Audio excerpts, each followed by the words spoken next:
বিসমিল্লাহির রহমানির রহিম। পরম করুণাময় ও অসীম দয়ালু আল্লাহর নামে শুরু। ومن أحسن قولا ممن دعا إلى الله وعمل صالحا وقال إنني من المسلمين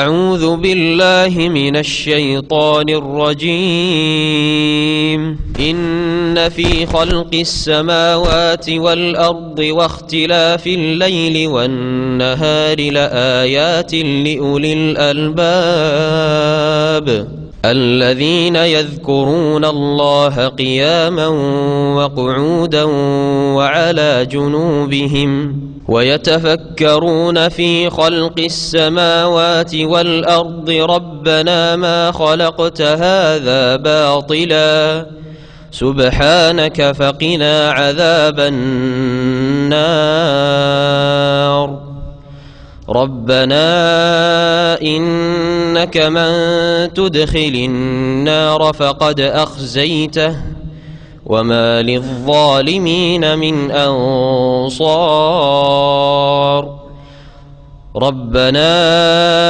إننا سمعنا مناديا ينادي للإيمان أن آمنوا بربكم فآمنا ربنا فاغفر لنا ذنوبنا وكفر عنا سيئاتنا وتوفنا مع الأبرار ربنا وآتنا ما وعدتنا على رسلك ولا تخزنا يوم القيامة إنك لا تخلف الميعاد. السلام عليكم ورحمة الله وبركاته.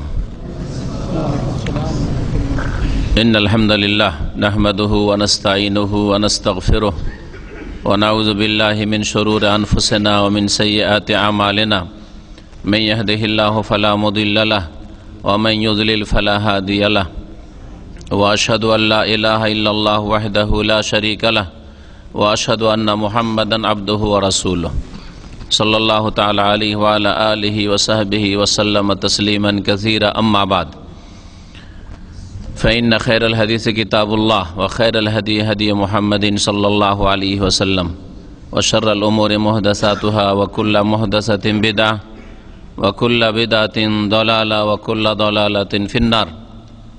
أعوذ بالله من الشيطان الرجيم.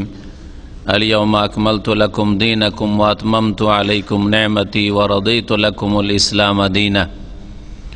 وقال الله تعالى في آية أخرى لقد من الله على المؤمنين إذ بعث فيهم رسولا من أنفسهم يتلو عليهم آياته ويزكيهم ويعلمهم الكتاب والحكمة وإن كانوا من قبل لفي ضلال مبين.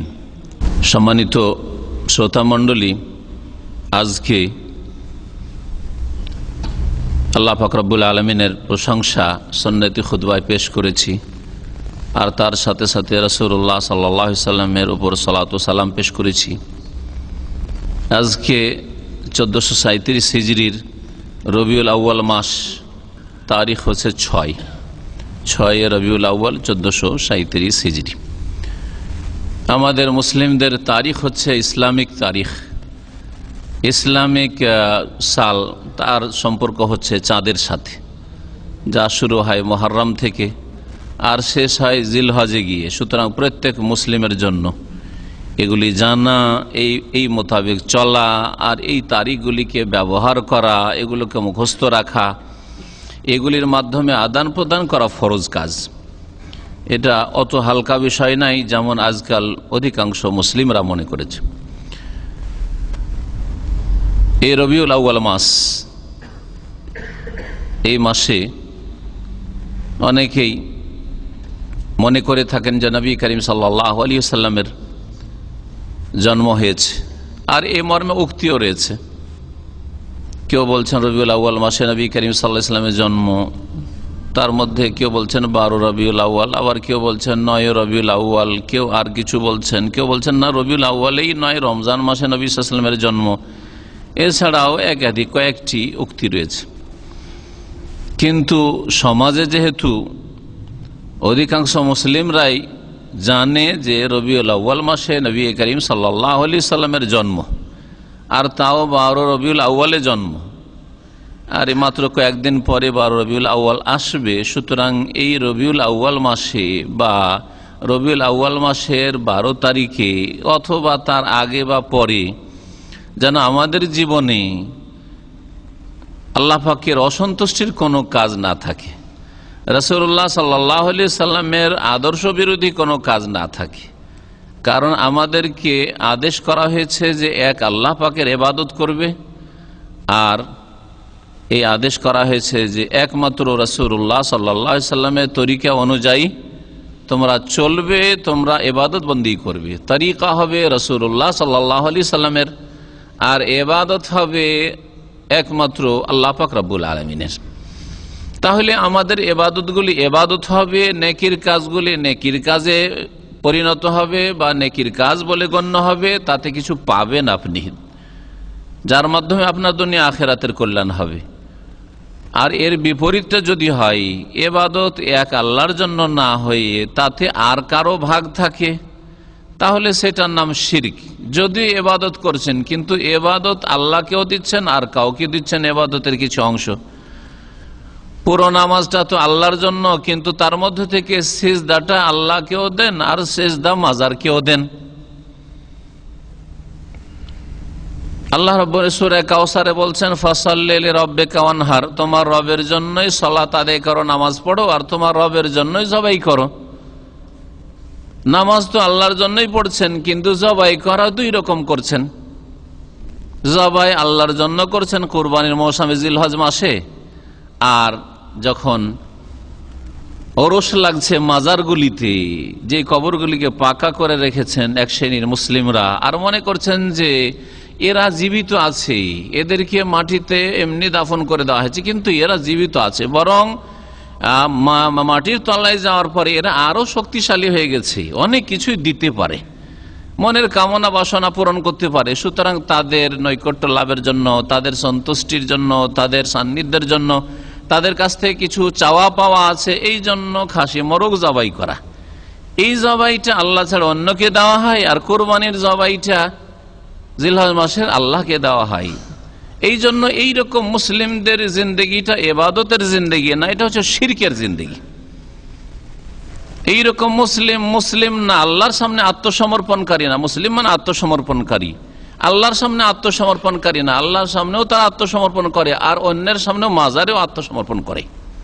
সুতরাং তারা মুসলিম না, মুসলিমের জায়গায় তাদের নাম হয়ে যায় মুশরিক, বহুত্ববাদী। মুসলিম মুওয়াহিদ হয়, একত্ববাদী হয়, একত্ব প্রতিষ্ঠাকারী হয়, এরা বহুত্ববাদী হয়ে যায়। আর দ্বিতীয় যে বিষয়টি বললাম, আর এই দুটোই কথা কালিমা তাইয়্যিবাতে রয়েছে, লা ইলাহা ইল্লাল্লাহ, ইবাদত একমাত্র আল্লাহ রাব্বুল আলামিনের জন্য করবেন, আর মুহাম্মদুর রাসূলুল্লাহ এর শাহাদাত দেবেন। তার মানে রাসূলুল্লাহ সাল্লাল্লাহু আলাইহি সাল্লাম, যিনি মুহাম্মদ সাল্লাল্লাহু আলাইহি সাল্লাম, তিনি আল্লাহর রাসূল, আল্লাহর প্রেরিত দূত, আমাদের উদ্দেশ্যে আল্লাহ পাক তাকে পাঠিয়েছেন। সুতরাং তার তরিকা ছাড়া অন্য কোনো তরিকা আমরা জানিও না, বুঝিও না, মানিও না, আর কোন তরিকা দিয়ে জান্নাত যাওয়াও যায় না। একটাই তরিকা দিয়ে জান্নাত যাওয়া যায়, সেটা হচ্ছে মুহাম্মদুর রাসূলুল্লাহ সাল্লাল্লাহু আলাইহি সাল্লামের তরিকা। সুতরাং আপনি যদি আপনার ইবাদত বন্দিগুলি আল্লাহর জন্যই করলেন, কিন্তু রসুলের তরিকা নয় সেটা, আপনি সওয়াবের কাজ মনে করছেন, আর আপনার চাইতে অনেক বেশি সওয়াবের জন্য আগ্রহী ছিলেন রাসূলুল্লাহ সাল্লাল্লাহু আলাইহি সাল্লাম, তার সাহাবায়ে কেরামগণ, তারা করেননি, কিন্তু আপনি করবেন সেই কাজগুলি, তাহলে আপনি রসুলের তরিকাই না, অথচ সেই কাজটির মাধ্যমে আপনি নেকির আশা করছেন। তাহলে কি আপনি মনে করেন যে আপনি বেশি নেকির ক্ষেত্রে আগ্রহী? রাসূলুল্লাহ সাল্লাল্লাহু আলাইহি ওয়াসাল্লামের চাইতে, তার সাহাবায়ে কেরামের চাইতে, তার চার খলিফা আবু বকর, ওমর, ওসমান, আলী রাদিয়াল্লাহু আনহুম আজমাইন, তাদের চাইতে বেশি নেকির কাজে আগ্রহী? কখনো না। যদি বলেন তো আপনি মিথ্যুক। সুতরাং আমরা জানবো যে রবিউল আউয়াল মাসে আমাদের জন্য এমন কিছু করণীয় আছে কি যা করা হয়, এই বিষয়টি জানবো।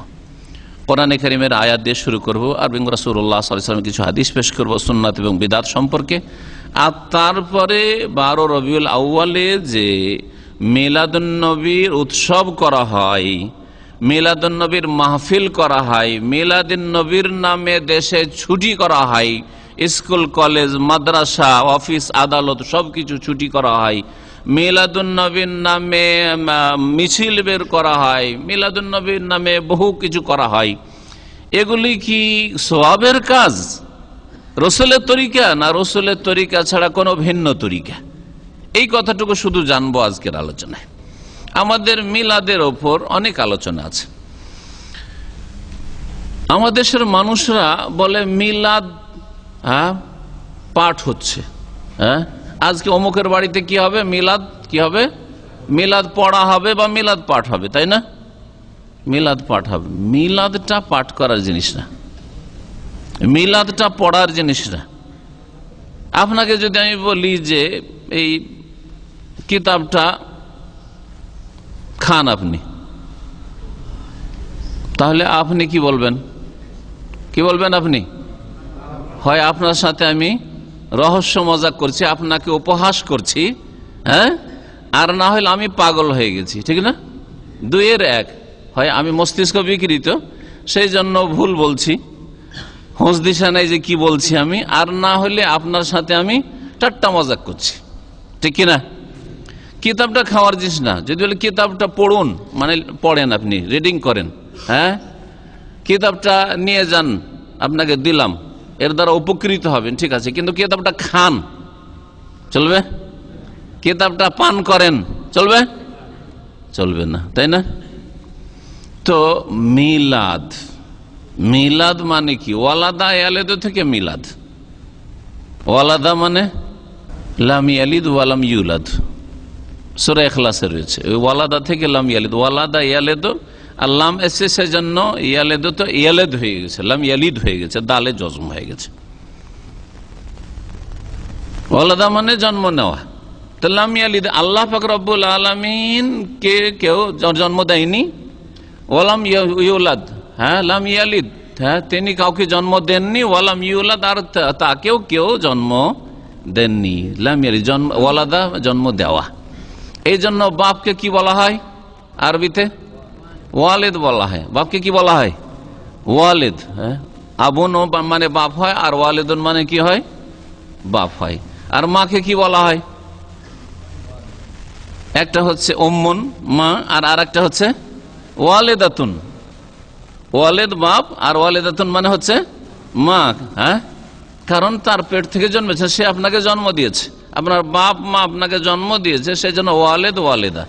আর দুইজনকে মিলিয়ে বলা হয়, যেমন ইংরেজিতে প্যারেন্টস আছে, বাংলাতে মাতা পিতা দুটো ছাড়া হয় না, একটা শব্দ দিয়ে হয় না, তাই না? মাতা পিতা দুটো লাগাইতে হয়, তাইলে হয়, কিন্তু ইংরেজিতে প্যারেন্টস আছে। ওই রকম আরবিতে আছে ওয়ালিদাইন, দুই জন্মদাতা। ওয়ালিদাইন মানে দ্বিবচন, দুই জন্মদাতা। তো ওয়ালাদা ইয়ালিদ থেকে মিলাদ বা মৌলিদ, এর মানে হচ্ছে জন্মের স্থান মৌলিদ, আর না হয় জন্মের সময়কাল, ইসিম জারফের সেগা। আর জারফ মানে হচ্ছে হয় জারফে জামান, মানে কালকে সময়কে বোঝানো হয়েছে, আর না হলে জারফে মাকান। আরবি গ্রামার যারা মাদ্রাসায় পড়েছেন, মানে স্থানকে বোঝানো হয়েছে। তো মৌলিদ মানে আপনার জন্মস্থান, আর না হলে মৌলিদ মানে আপনার কি জন্মের সময়, জন্মের তারিখ। এই জন্য ডেট অফ বার্থকে আপনাদের একামতে লেখা আছে তারিখুল মিলাদ, দেখবেন আরবিতে পড়ে দেখবেন কি লেখা আছে, তারিখুল মিলাদ। ওই যে মিলাদ, মিলাদ মাহফিলের তারিখ নয় আপনাদের দেশে। মিলাদ মানে ওই মিলাদ, নবীর জন্মবার্ষিকী। আর এখানে মিলাদ মানে আপনার ডেট অফ বার্থ। তাহলে মিলাদ মানে হচ্ছে জন্মের স্থান বা জন্মের সময়। তো কাউকে যদি বলে আজকে আমাদের বাসায় কি পড়া হবে, মিলাদ পড়া হবে, আরবিটা বলছেন এরকম করে। এখন ওইটাকে তর্জমা করে বলেন তো দেখি একটু, তর্জমা কি বললাম? আজকে আমাদের বাসাতে বা বাড়িতে জন্মের সময় পড়া হবে, জন্মের কালটা পড়া হবে, জন্মের দিনটা পড়া হবে, আর না হলে জন্মের স্থান পড়া হবে। তো এইরকম কথা যদি বাংলায় বলেন কাউকে যে আমাদের বাড়িতে আজকে, ও মিলাদ শব্দটাকে তর্জমা করে দেন বাংলায়, মানে আজকে আমাদের বাড়িতে জন্মের দিন পড়া হবে বা জন্মের স্থান পড়া হবে, তো কি বলবে? হয় আমার সাথে ঠাট্টা মজাক করছে, আর না হলে পাগল হয়ে গেছে, বেচারাকে পাবনা পাগলখানা নিয়ে যেতে হবে, ঠিক কিনা? তো আমাদের দেশের যারা মিলাদ পড়ে তাদেরকে পাগলখানা নেওয়ার প্রয়োজন আছে না নেই? চিন্তা করেন তো দেখি, ভালো করে বুঝেন একটু। এখন আসেন কোরআনে বা হাদিসের দিক। আল্লাহ রাব্বুল আলামিন সূরা মায়েদার আয়াত নম্বর 3 এ ইরশাদ করছেন, দ্বীনকে আল্লাহ রাব্বুল অসম্পূর্ণ রাখেননি। দ্বীন ইসলাম, যার মধ্যে ইসলামের 5টি রুকন রয়েছে, ইমানের 6টি রুকন রয়েছে, তারপরে দ্বীনের স্তর রয়েছে, ইসলাম, ইমান, এহসান ইত্যাদি রয়েছে, আরও তারপরে ইমানের 70-এর বেশি শাখা রয়েছে, অনেক নেক আমল রয়েছে, আর অনেক গুনাহ থেকে বাঁচা রয়েছে, অন্তরের নেক আমল রয়েছে, জবানের নেক আমল রয়েছে, অঙ্গ প্রত্যঙ্গের নেক আমল রয়েছে, নেকগুলি আমলগুলি ভালো কাজগুলি করার, আর মন্দ কথা কাজ থেকে বেঁচে থাকার নাম ইসলাম। এই হচ্ছে জীবন ব্যবস্থা।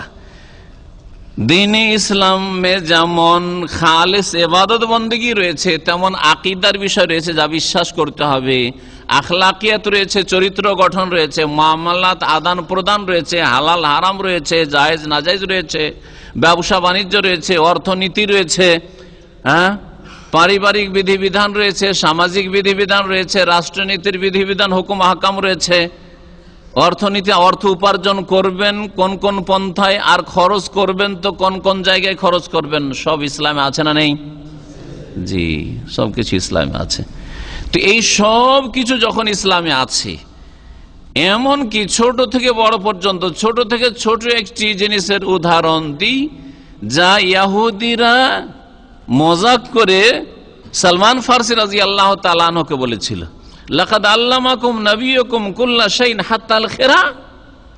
তোমাদের নবী এত বড় মানুষ, একে আলতু ফালতু কথা বলে, আর যেমন তেমন কথা বলে, অনেক বড় বড় কথা বলবে, আকাশ ছোঁয়া কথা বলবে, তাই না?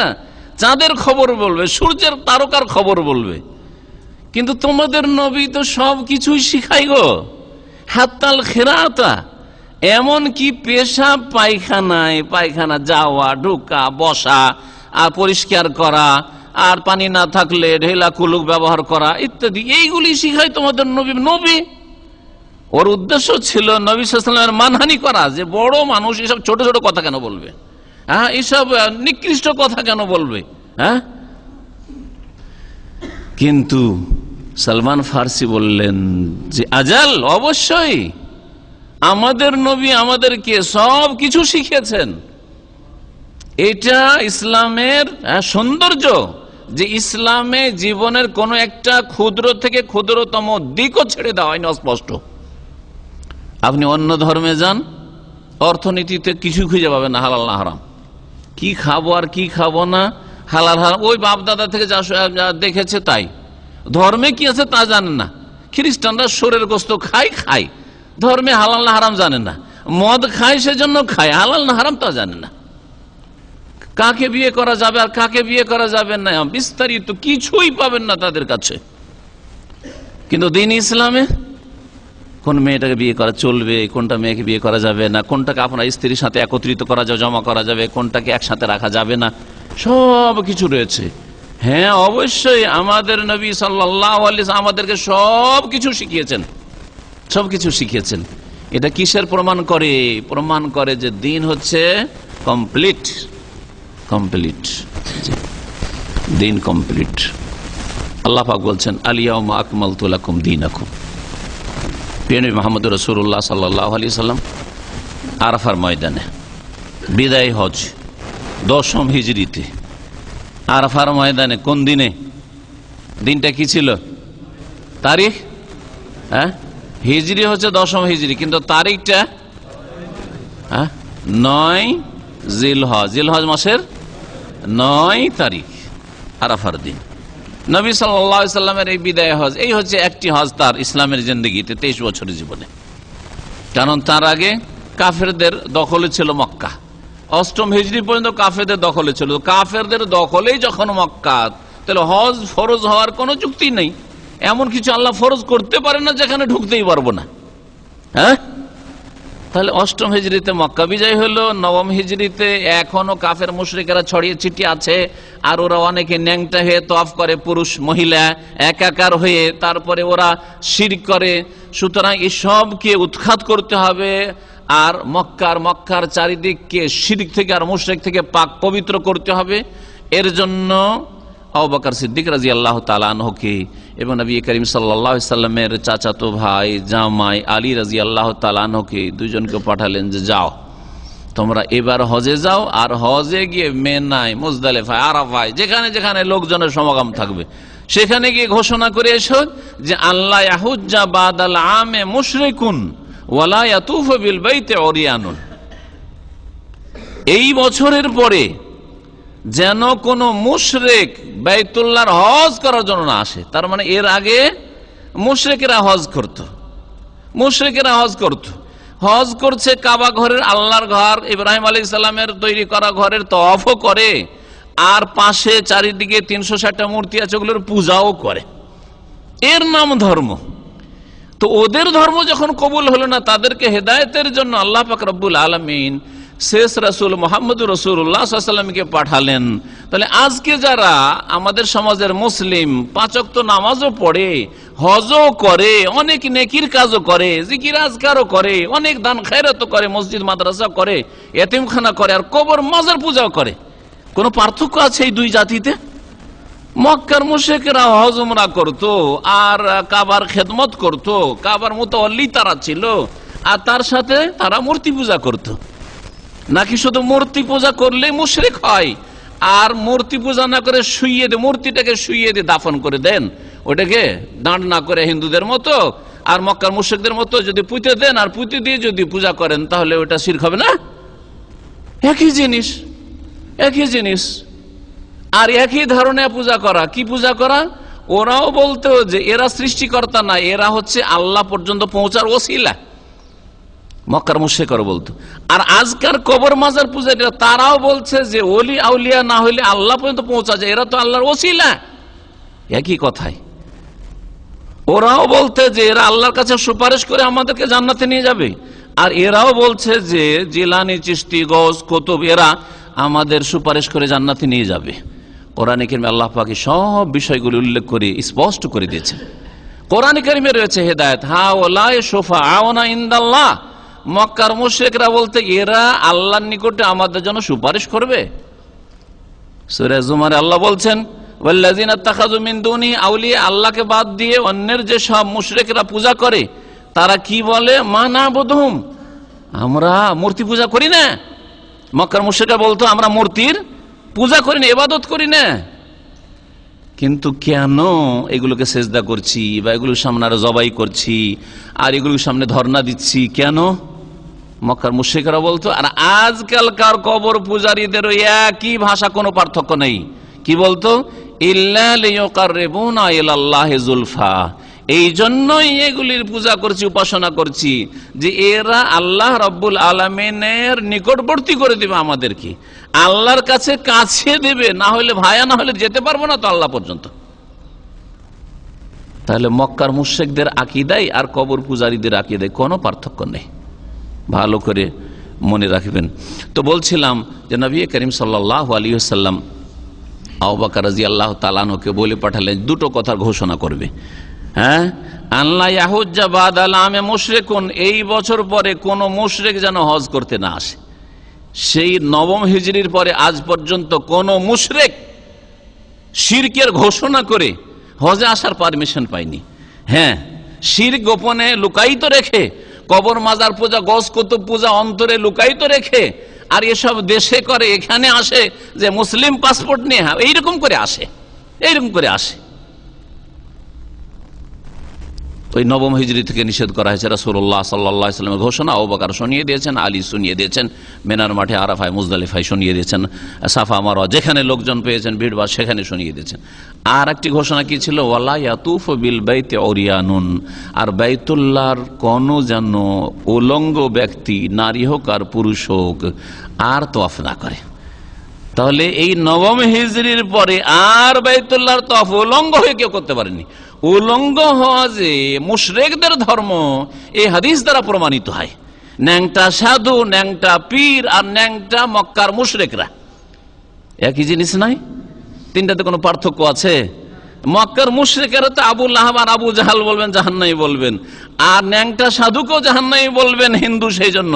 আর ন্যাংটা পীর হইলে একেবারে সে মারিফতি কাপড় পরে আছে বলবেন। এটা কোন বিচার হইল বলেন দেখি? হ্যাঁ, মারিফতি কাপড় পরে আছে, এদের কাপড় লাগে না। এরা জায়েজ না জায়েজ, হালাল হারামের সব উর্দে ফানা ফিল্লা হয়ে গেছে। এসব শিরক আর কুফরি আর কুসংস্কারের নাম ইসলাম না।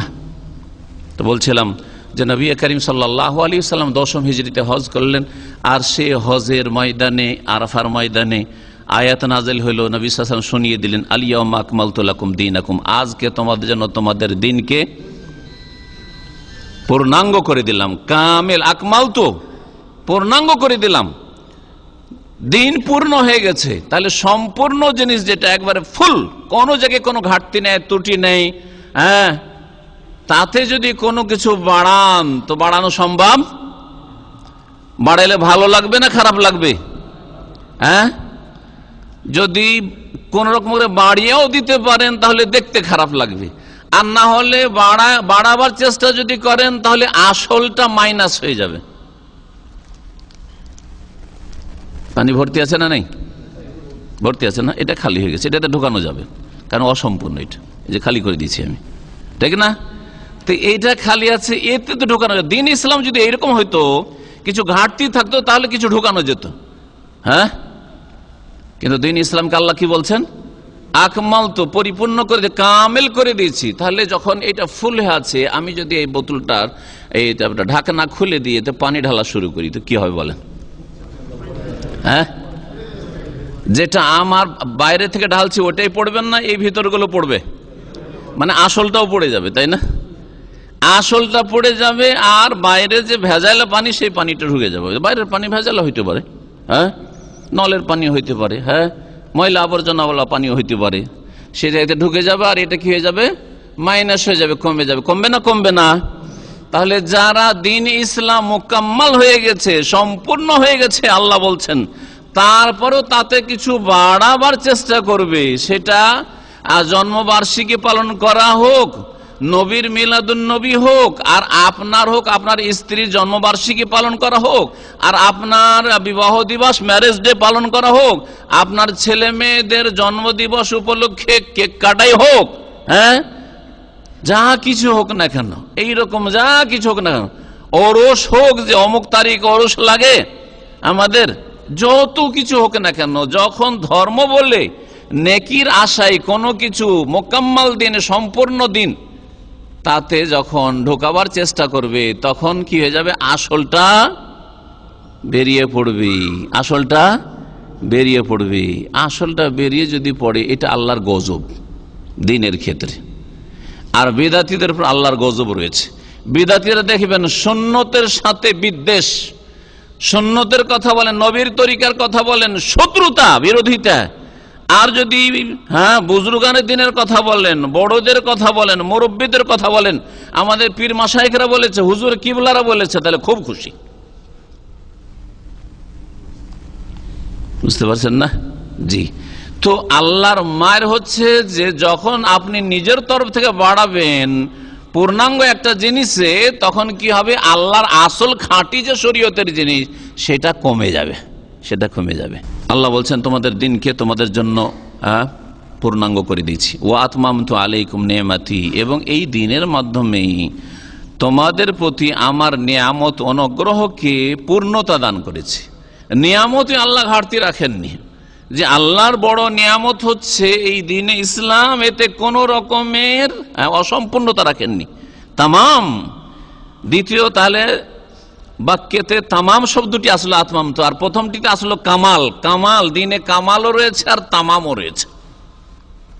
জি, ওয়াতমাম তো আলাইকুম নিয়ামতি, আল্লাহ পাকের নিয়ামতকে পরিপূর্ণ করেছেন, পূর্ণতা দান করেছেন। ওয়ারাদিতু লাকুমুল ইসলাম দীনা, এবং তোমাদের জন্য ইসলামকে তোমাদের দিন স্বরূপ, তোমাদের জীবন বিধান স্বরূপ, জীবনের প্রতিটি ক্ষেত্রে দিক নির্দেশনা নেবে ইসলাম থেকে, এটা আমি তোমাদের জন্য মনোনীত করেছি, আমি পছন্দ করেছি, এই জীবনের ওপরেই আমি রাজি হতে পারি। রাদিতু লাকুমুল ইসলাম দীনা। তাহলে জীবনের প্রত্যেকটি ক্ষেত্রে যদি আপনি কোরআনে কারীম হচ্ছে আল্লাহর ওহী, রাসূলুল্লাহ সাল্লাল্লাহু আলাইহি ওয়াসাল্লাম হাদিস হচ্ছে আল্লাহর ওহী, আপনি কোরআন এবং হাদিস দিয়ে যদি আপনি জীবন গড়েন, তাহলে এতে আল্লাহ পাক রব্বুল আলামিন রাজি হয়ে যাবেন, কারণ আপনি আল্লাহর পছন্দনীয় দিন, মনোনীত দিন ইসলামকে আপনি জীবনে বাস্তবায়ন করেছেন। সূরা আলে ইমরান আয়াত নম্বর 164-তে আল্লাহ রাব্বুল আলামিন নবী করিম সাল্লাল্লাহু আলাইহি সাল্লামের নবী হয়ে আসা যে আল্লাহর মহা অনুগ্রহ, এই কথা উল্লেখ করেছেন। এখন আপনাদেরকে জিজ্ঞেস করি যে নবী সাল্লাল্লাহু আলাইহি সাল্লামের নবী হওয়াটা আমাদের জন্য বড় নিয়ামত, না তার জন্মটা বড় নিয়ামত? হ্যাঁ, যারা বলছেন নবী হওয়াটা বড় নিয়ামত, তারা যুক্তি পেশ করেন কেন? আর যদি কেউ থাকেন তার আগে বলি, যারা বলছেন যে তার জন্মটা হচ্ছে বড় নিয়ামত, তো কেন? দুটোই পাশাপাশি রাখেন, একটা হচ্ছে নবী সাল্লাল্লাহু আলাইহি সাল্লামের জন্ম, আর একটা হচ্ছে নবীর নবী হওয়া। 40 বছর বয়সে যে নবী হইলেন, রাসূল হইলেন, ইকরা বিসমে নাজিল হইল, কোরআন নাজিল হওয়া শুরু হলো, এই দিনটা তো নবী সাল্লাল্লাহু আলাইহি সাল্লাম যেই দিন নবী হইলেন, জিবরাইল আসলো, সেই দিনটা বেশি গুরুত্বপূর্ণ না তার জন্মের দিকটা বেশি গুরুত্বপূর্ণ? যারা বলছেন তার জন্মটা গুরুত্বপূর্ণ, তার হাত উঠান। তার জন্মের দিনটা কেউ যে হাত উঠেন, ভয়ে ভয়ে উঠেছেন না মনে হয়, অনেকের মনে আছে। অনেকে হয়তো একটা খোড়া যুক্তি পেশ করবেন যে তিনি যদি জন্ম না নিতেন তাহলে নবী কি করে হইতেন, এটা খোড়া যুক্তি। জন্ম নিয়ে থেকে গেলেন আর আমাদের মতো চলে গেলেন, আর আল্লাহর কাছ থেকে কোনো ওহী আসলো না, তো আমরা কি পেতাম বলেন? এই খোড়া যুক্তির উত্তর, জন্ম নিয়ে আমাদের মতো তিনিও থাকলেন, বা মক্কার ওই যুগের লোকেরা, যেমন মক্কার লোকেরা ছিল, মক্কাতে কিছু ভালো লোক ছিল চারিত্রিক দিক থেকে, যারা জাহেলিয়াতের যুগে জেনার কাছে যেত, যেমন উসমান রাদিয়াল্লাহু তাআলা আনহু মুশরিক হইলেও জেনার কাছে কোনোদিন যাননি। ওয়াল্লাহি মা জানাতু ফি জাহিলিয়াতিন ওয়ালা ইসলাম।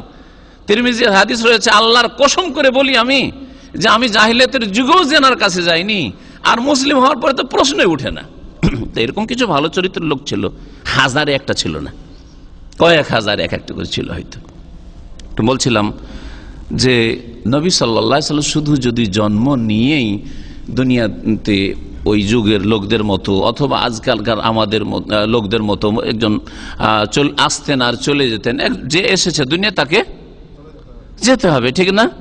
একদিন তিনি জন্মিলেন, আর একদিন তিনি দুনিয়া থেকে বিদায় হলেন, আর আল্লাহর কাছ থেকে তার কাছে কোনো ওহী হলো না, জিবরাইল আসলো না, তাহলে আমরা তার থেকে কি পেতাম বলেন? কিছু পেতাম না। কিন্তু নবী করিম সাল্লাল্লাহু আলাইহি ওয়াসাল্লাম যেই দিন নবী হলেন, রাসূল হলেন, জিবরাইল আসলেন, আসার পরে বললেন, ইকরা বিসমি রাব্বিকাল্লাযী খালাক, খালাকাল ইনসানা মিন আলাক, ইকরা ওয়া রাব্বুকাল আকরাম আল্লাযী আল্লামা বিল কলম, আল্লামাল ইনসানা মা লাম ইয়ালাম। নবী হয়ে গেলেন, নবী হয়ে গেলেন। আল্লাহ রাব্বুল দ্বিতীয় পর্বে যে আয়াত নাযিল করলেন, ইয়া আইয়ুহাল মুদাসসির কুম ফানজির ওয়া রাব্বাকা ফাকাব্বির, হে চাদর আবৃত, হ্যাঁ চাদর জড়িয়ে আছো গায়ে, চাদর গাইতে বসে থাকা চলবে না, কম এখন দাঁড়াও, ফানজির যাও, তোমার কাজে লাগো, তোমার ডিউটিতে লাগো। তোমার ডিউটি হচ্ছে মানুষকে সতর্ক সাবধান করা, শিরক কুফরি থেকে সাবধান করা, পাপাচার থেকে সাবধান করা, অন্যায় থেকে সাবধান করা, আল্লাহর হক আদায় করার জন্য মানুষকে স্মরণ করিয়ে দেওয়া, এক আল্লাহর ইবাদত করবে আর আল্লাহর সাথে কাউকে শরীক করবে না। আইয়ুহান নাস কুলু লা ইলাহা ইল্লাল্লাহ তুফলিহু, হে মানব সকল তোমরা লা ইলাহা ইল্লাল্লাহ বলো এবং লা ইলাহা ইল্লাল্লাহর প্রতিষ্ঠা করো, তাহলেই তোমরা সফল কাম হয়ে যাবে। এই দাওয়াত নিয়ে যেদিন উঠলেন, আল্লাহর হুকুম হইল, তিনি রাসূল হলেন, নবীও হইলেন, রাসূলও হইলেন। তিনি নবীও ছিলেন আর তিনি রাসূলও ছিলেন। তাহলে আমাদের জন্য দুটো নিয়ামতের কোনটা বড় নিয়ামত? একটা জন্ম, তার জন্ম, আর আরেকটা হচ্ছে তার নবুয়ত রিসালাত পাওয়াটা 40 বছর বয়সে, কোনটা বড় নিয়ামত? নবুয়ত রিসালাত, তাই না?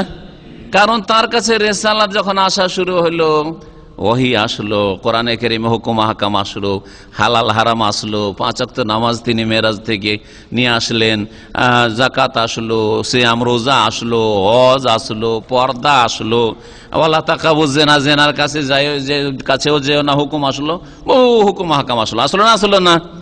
কত নিয়ামত আমাদের জন্য আসলো তার মাধ্যমে আল্লাহ রাব্বুল আলামিনের তরফ থেকে।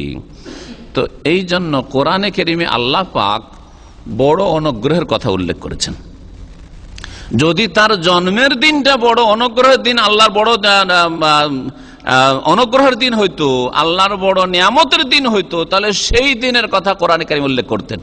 কোরআনের কোন আয়াতে তার জন্মের তারিখের কথা, এই তোমাদের জন্য নবীকে আমি সৃষ্টি করেছি আর সে তিনি যে জন্ম নিয়েছেন ওই দিনটাকে স্মরণ করো, এরকম কথা বলেন নাই। ওই দিনটাকে স্মরণ করো যেই দিন তোমাদের নবী জন্ম নিয়েছেন, এইরকম কথা কোরআনে কারীমে নেই। কিন্তু স্মরণ করো ওই দিনকে যেই দিন রাসূল তোমাদের কাছে পাঠিয়েছেন। আল্লাহ পাক বলছেন, লাকাদ মান্নাল্লাহু আলাল মুমিনিন, নিঃসন্দেহে আল্লাহ রাব্বুল আলামিন মুমিনদের উপর বড় অনুগ্রহ করেছেন।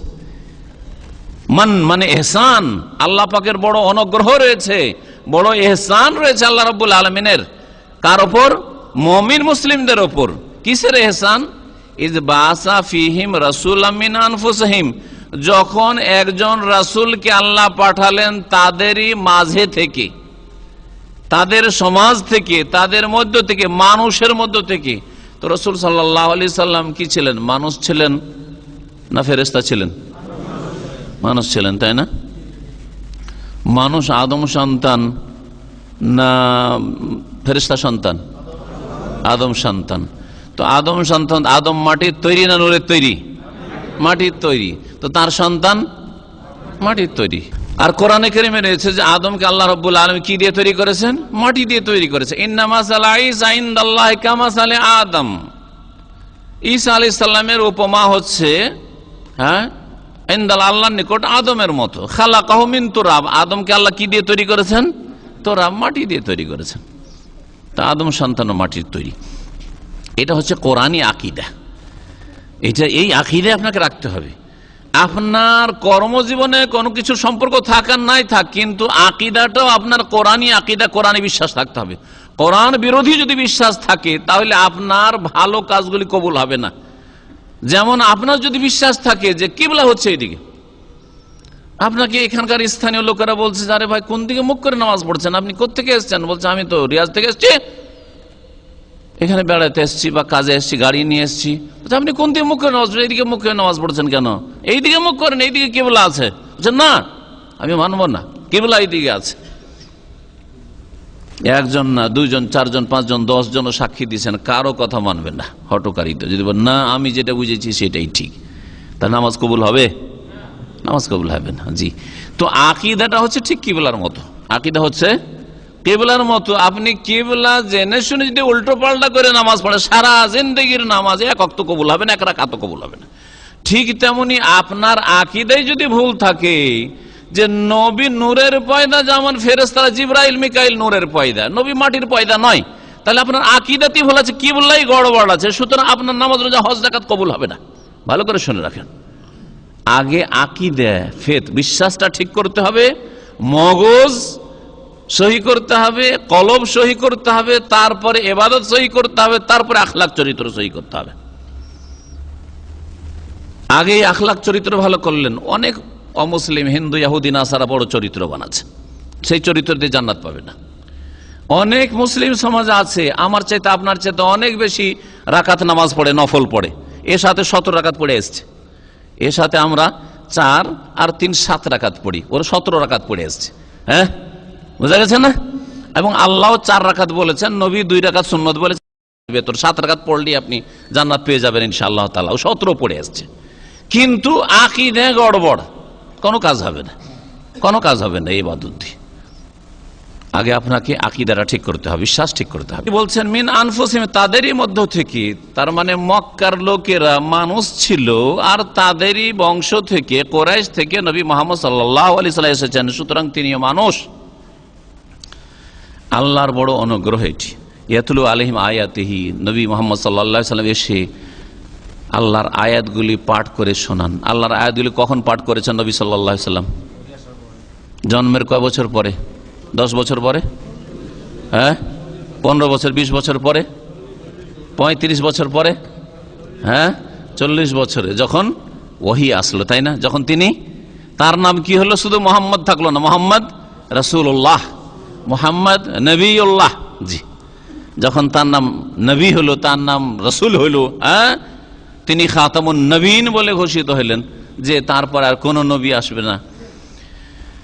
তো আল্লাহ পাকের আয়াত তিনি তেলাওয়াত করে শোনান। ওয়ায়ুযাক্কিহিম, আর সেই আয়াতগুলির মাধ্যমে মানুষকে পাক পবিত্র করেন। মানুষের আকীদা শিরক কুফরি ছিল, পাক পবিত্র করে তাওহীদকে নিয়ে আসেন। মানুষের আখলাক চরিত্রকে পাক পবিত্র, নোংরা চরিত্রের ছিল উত্তম চরিত্র বানান। এবং তাদের শরীর না পাক থাকতো, ফরজ গোসল জানতো না, ওযু জানতো না, তাদেরকে শরীর পাক করাও শিখাইলেন। ওয়ায়ুযাক্কিহিম, তাদের সবকিছু পাক পবিত্র করার শিক্ষা দিলেন রাসূলুল্লাহ সাল্লাল্লাহু আলাইহি ওয়াসাল্লাম। ওয়ায়ুআল্লিমুহুমুল কিতাব ওয়াল হিকমা, এবং তাদেরকে কিতাব আর হিকমতের, কিতাবের পাশাপাশি যখন হিকমতের কথা আল্লাহ বলেছেন, তখন তার মানে হচ্ছে হাদিস। তো নবী সাল্লাল্লাহু আলাইহি ওয়াসাল্লাম দুটো জিনিস শিখাইতে এসেছেন। কি? একটা হচ্ছে কোরআনে কারীম, আর একটা হচ্ছে রাসূলের হাদিস। নবী সাল্লাল্লাহু আলাইহি ওয়াসাল্লাম যা বলেছেন তা শিখিয়েছেন তিনি যা করেছেন এবং তার সামনে সাহাবীরা করেছেন, ঠিক আছে, সমর্থন করেছেন, অনুমোদন দিয়েছেন, এই তিনটি জিনিসের নাম হচ্ছে হাদিস। তো হিকমত বলা হয় নবী সাল্লাল্লাহু আলাইহি ওয়াসাল্লামের হাদিস কি? তো নবী সাল্লাল্লাহু আলাইহি ওয়াসাল্লাম কি করতেন? সাহাবায়ে কেরামদেরকে, মুসলিমদেরকে কোরআন শিখাইতেন। কোরআনের শুধু পড়া শিখাইতেন না, আর কারি সাহেব বানাইতেন না, হ্যাঁ, আর হাফেজ সাহেব বানাইতেন না, যে কোরআন বুঝিও না শুধু হাফেজ হয়ে যাও।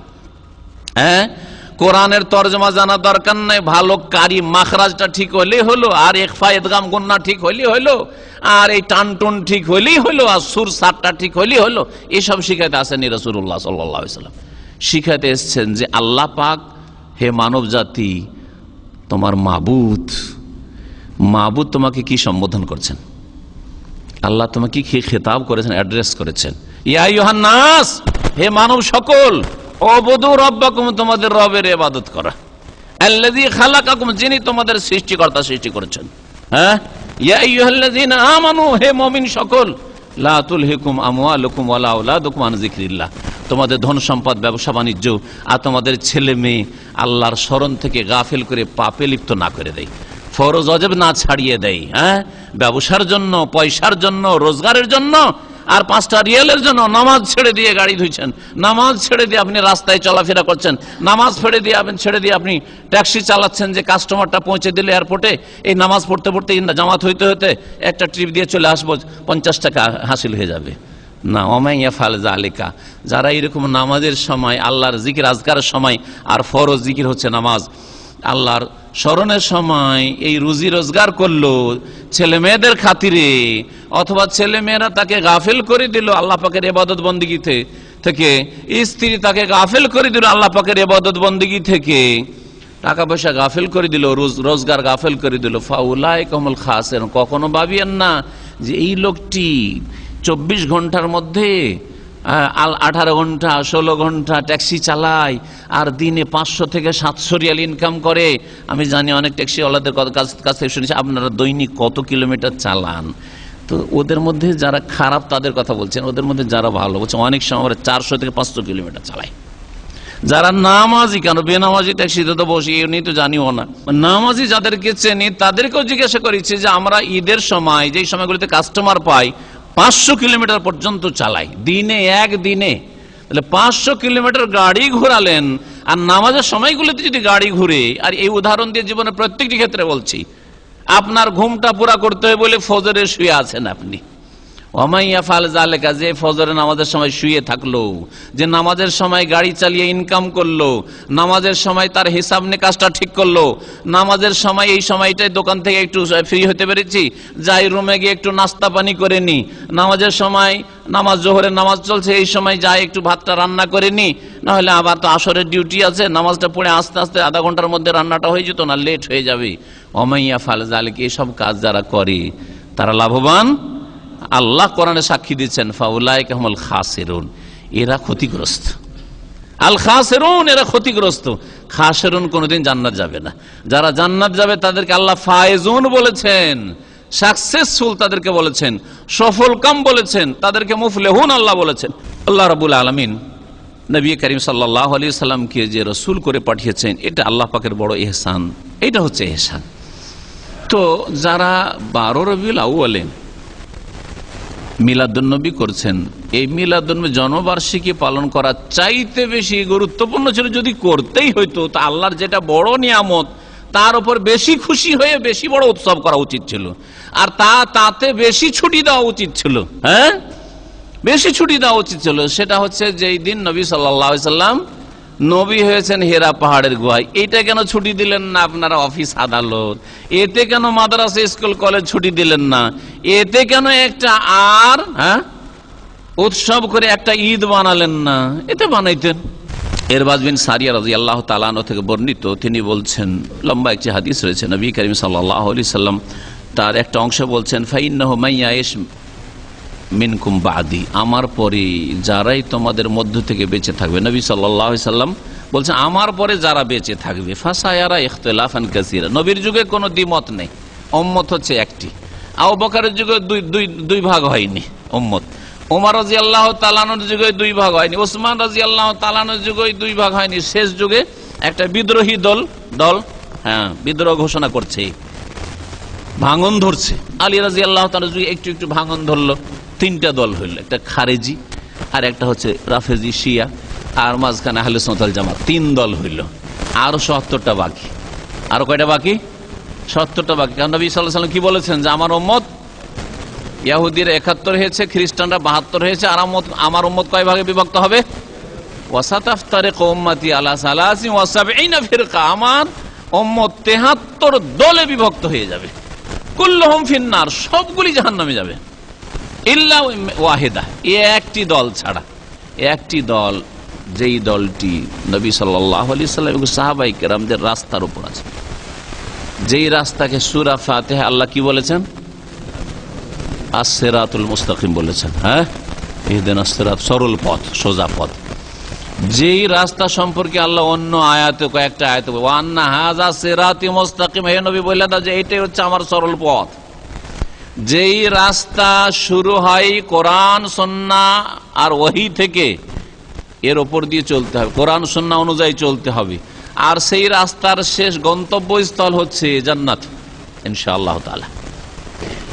যেই রাস্তার উপর রাসূলুল্লাহ সাল্লাল্লাহু আলাইহি সাল্লাম সাহাবায়ে কেরামকে ছেড়ে গেছেন, যখন একটি উম্মত ছিল, এক উম্মত ছিল, 73 দলে বিভক্ত হবে, সবগুলি জাহান্নামে যাবে, নবী করিম সাল্লাল্লাহু আলাইহি ওয়াসাল্লাম বলেছেন। ওইদিকে এখানে ইঙ্গিত করা হয়েছে আমার পরে যারা বেঁচে থাকবে একটু দীর্ঘ সময়, ফাসায়া ইখতিলাফান কাসীরা, অনেক দ্বিমত দেখতে পাবে। সাহাবীরা উপদেশের প্রয়োজন তাদের, নবী সাল্লাল্লাহু আলাইহি ওয়াসাল্লাম উপদেশ দিচ্ছেন যে দেখো, যখন তোমরা দ্বিমত দেখবে, দ্বন্দ্ব দেখবে, ফাটল দেখবে, কি করবে? ফালাইকুম বিসুন্নতি ওয়া সুন্নাতিল খুলাফায়ে রাশিদিন আল মাহদিয়িন মিন বাদি, তখন আমার আদর্শকে আঁকড়ে ধরবে, নবীর তরিকাকে ধরবেন। তাহলে প্রত্যেকটি ক্ষেত্রে কার তরিকা ধরতে হবে? নবীর তরিকা। এই 12 রবিউল আউয়ালে আমরা কিছু করব কি করব না, কার তরিকা খুঁজতে হবে? নবীর তরিকা খুঁজতে হবে না হবে না? নবীর তরিকা পেলে করেন, আমিও করব। তারপরে কার তরিকা দেখতে হবে? ওয়াসুন্নাতিল খুলাফায়ে রাশিদিন, আর খুলাফায়ে রাশিদিন 4 জনকে খুলাফায়ে রাশিদিন বলা হয়েছে। আবু বকর রাদিয়াল্লাহু আনহু, ওমর রাদিয়াল্লাহু আনহু, ওসমান রাদিয়াল্লাহু আনহু, আর আলী রাদিয়াল্লাহু তাআলা। টোটাল 4 খলিফার খেলাফত আমল, মানে রাজত্ব আমল কতদিন ছিল? 30 বছর। নবী সাল্লাল্লাহু আলাইহি ওয়াসাল্লাম আল খেলাফাতু ফি উম্মতি 30 সানা, আমার উম্মতে খেলাফত 30 বছর থাকবে। 30 বছর ছিল। তো নবী সাল্লাল্লাহু আলাইহি সাল্লাম যে ইসলামের উপর ছেড়ে গেছেন এবং 4 খলিফার যে 30 বছর ধরে যেই খাঁটি ইসলামটা ছিল, এই রাস্তাটাকে মজবুত করে তোমরা ধারণ করো। যখন ইখতিলাফ দেখবে, নানা মত দেখবে, সবগুলি বাদ দিয়ে রসুলের তরিকা কি, খলিফা আবু বকরের তরিকা কি, খলিফা ওমরের তরিকা কি, খলিফা উসমানের তরিকা কি, খলিফা আলীর তরিকা কি, এগুলো দেখতে হবে। অন্যরা কে কি করছে ওই সব দেখা দেখি নেই, কে কি বলছে ওই সব শোনাশুনি নেই।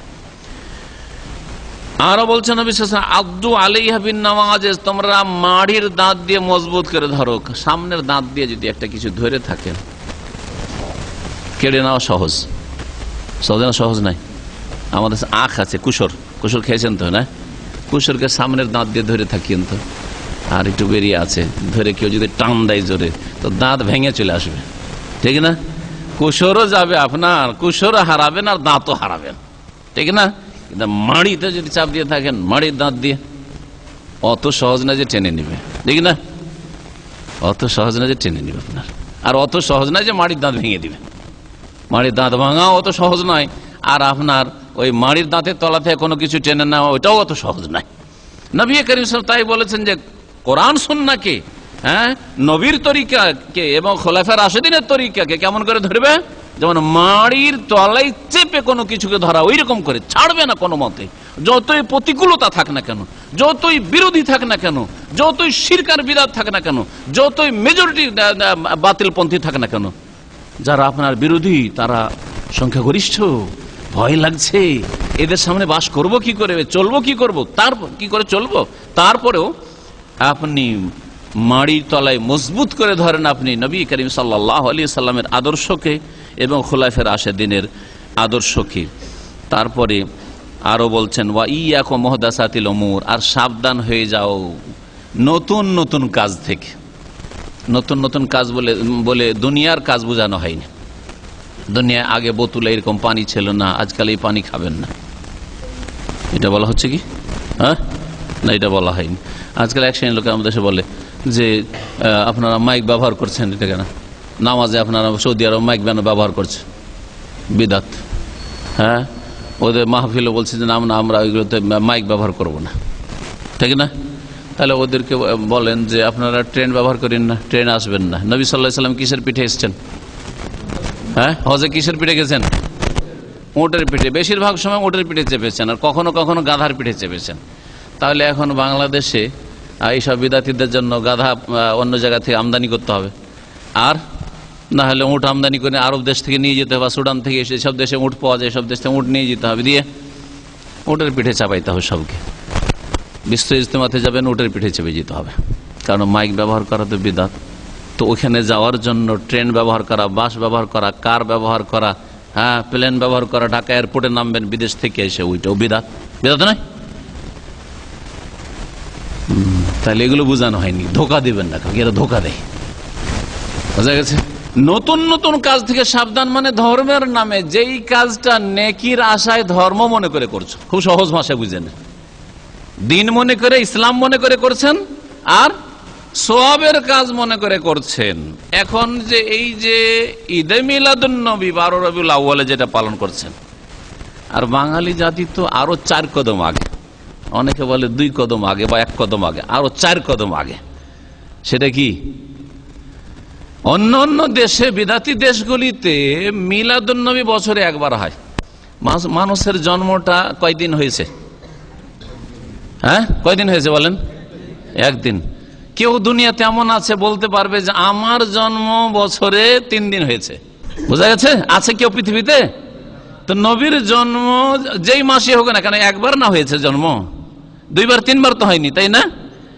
তো নবীর জন্ম যদি রবিউল আউয়ালে হইল, তো অন্যান্য বিদাতি দেশগুলিতে এই মিলাদুন নবীর বিদাতটা রবিউল আউয়ালে হয়। কিন্তু বাংলাদেশে যে কোনো সুখ দুঃখে মিলাদ হয়, যে কোনো সুখ দুঃখে কি হয়? সুখ দুঃখ হয় না? কারো মরা মূল্য মিলাদ হয়, কারো ছেলে মেয়ে জন্মিল মিলাদ পড়া হবে, মিলাদ পাঠ হবে। নতুন বাড়ি, এখন বাড়িতে ঢুকবেন, ওখানে মিলাদ পাঠ করে আপনি বাড়িতে ঢুকবেন। হ্যাঁ, আর আপনারা আরো বেশি জানেন, আরো কত কত জায়গায় যে মিলাদ করেন। হ্যাঁ, মাকে বক্সাবার জন্য, বাপকে বক্সাবার জন্য, আর কত রকম যে মিলাদ আছে। রোগ হয়েছে, বালা মুসিবত হয়েছে, মিলাদ করো, তাহলে বালা মুসিবত দূর হয়ে যাবে।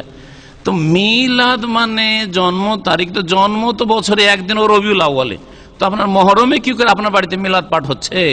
আর আপনার রজবে কি করে হচ্ছে, আর শাবানে কি করে হচ্ছে, আর জিল হজে বা কি করে হচ্ছে। এই জন্য বললাম যে বাঙালি জাতি এরা সাদাসিধা জাতি, এরা আলেম ওলামাকে ভালোবাসে, মুরব্বীদেরকে ভালোবাসে, কথা বুঝতে পারছেন, পীর হুজুরদেরকে ভালোবাসে, আর এরা ধোঁকা দিয়ে ওদের পকেট ভর্তি করেছে। এরা আল্লাহকেও ভালোবাসে, রসুলকেও ভালোবাসে, মহাব্বত করে খুব বেশি, কিন্তু মহাব্বত করতে জানে না।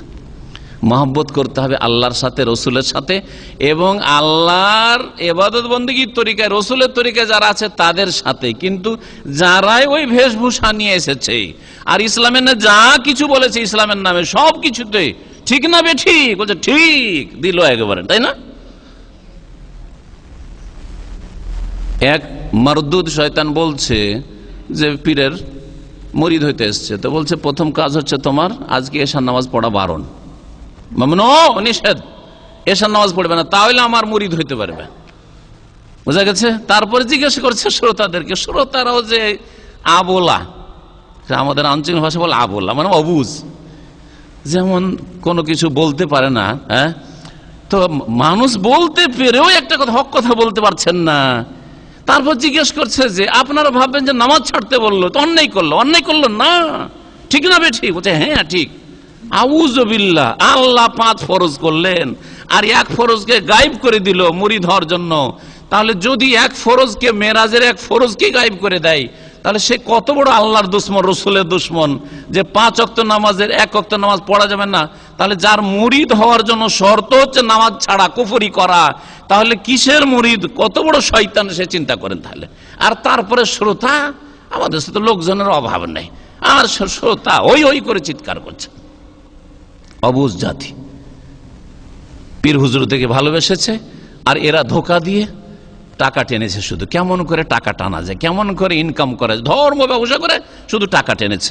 মিলাদের মাধ্যমে, মিলাদ বছরে একটা করে তো পেট ভরে না মোল্লা হুজুরদের। সুতরাং যখন তখন মিলাদ, আপনার বাড়ি বালা মুসিবত হয়েছে, একটু মিলাদ পড়ান আপনার বাড়িতে, বালা মুসিবত দূর হয়ে যাবে।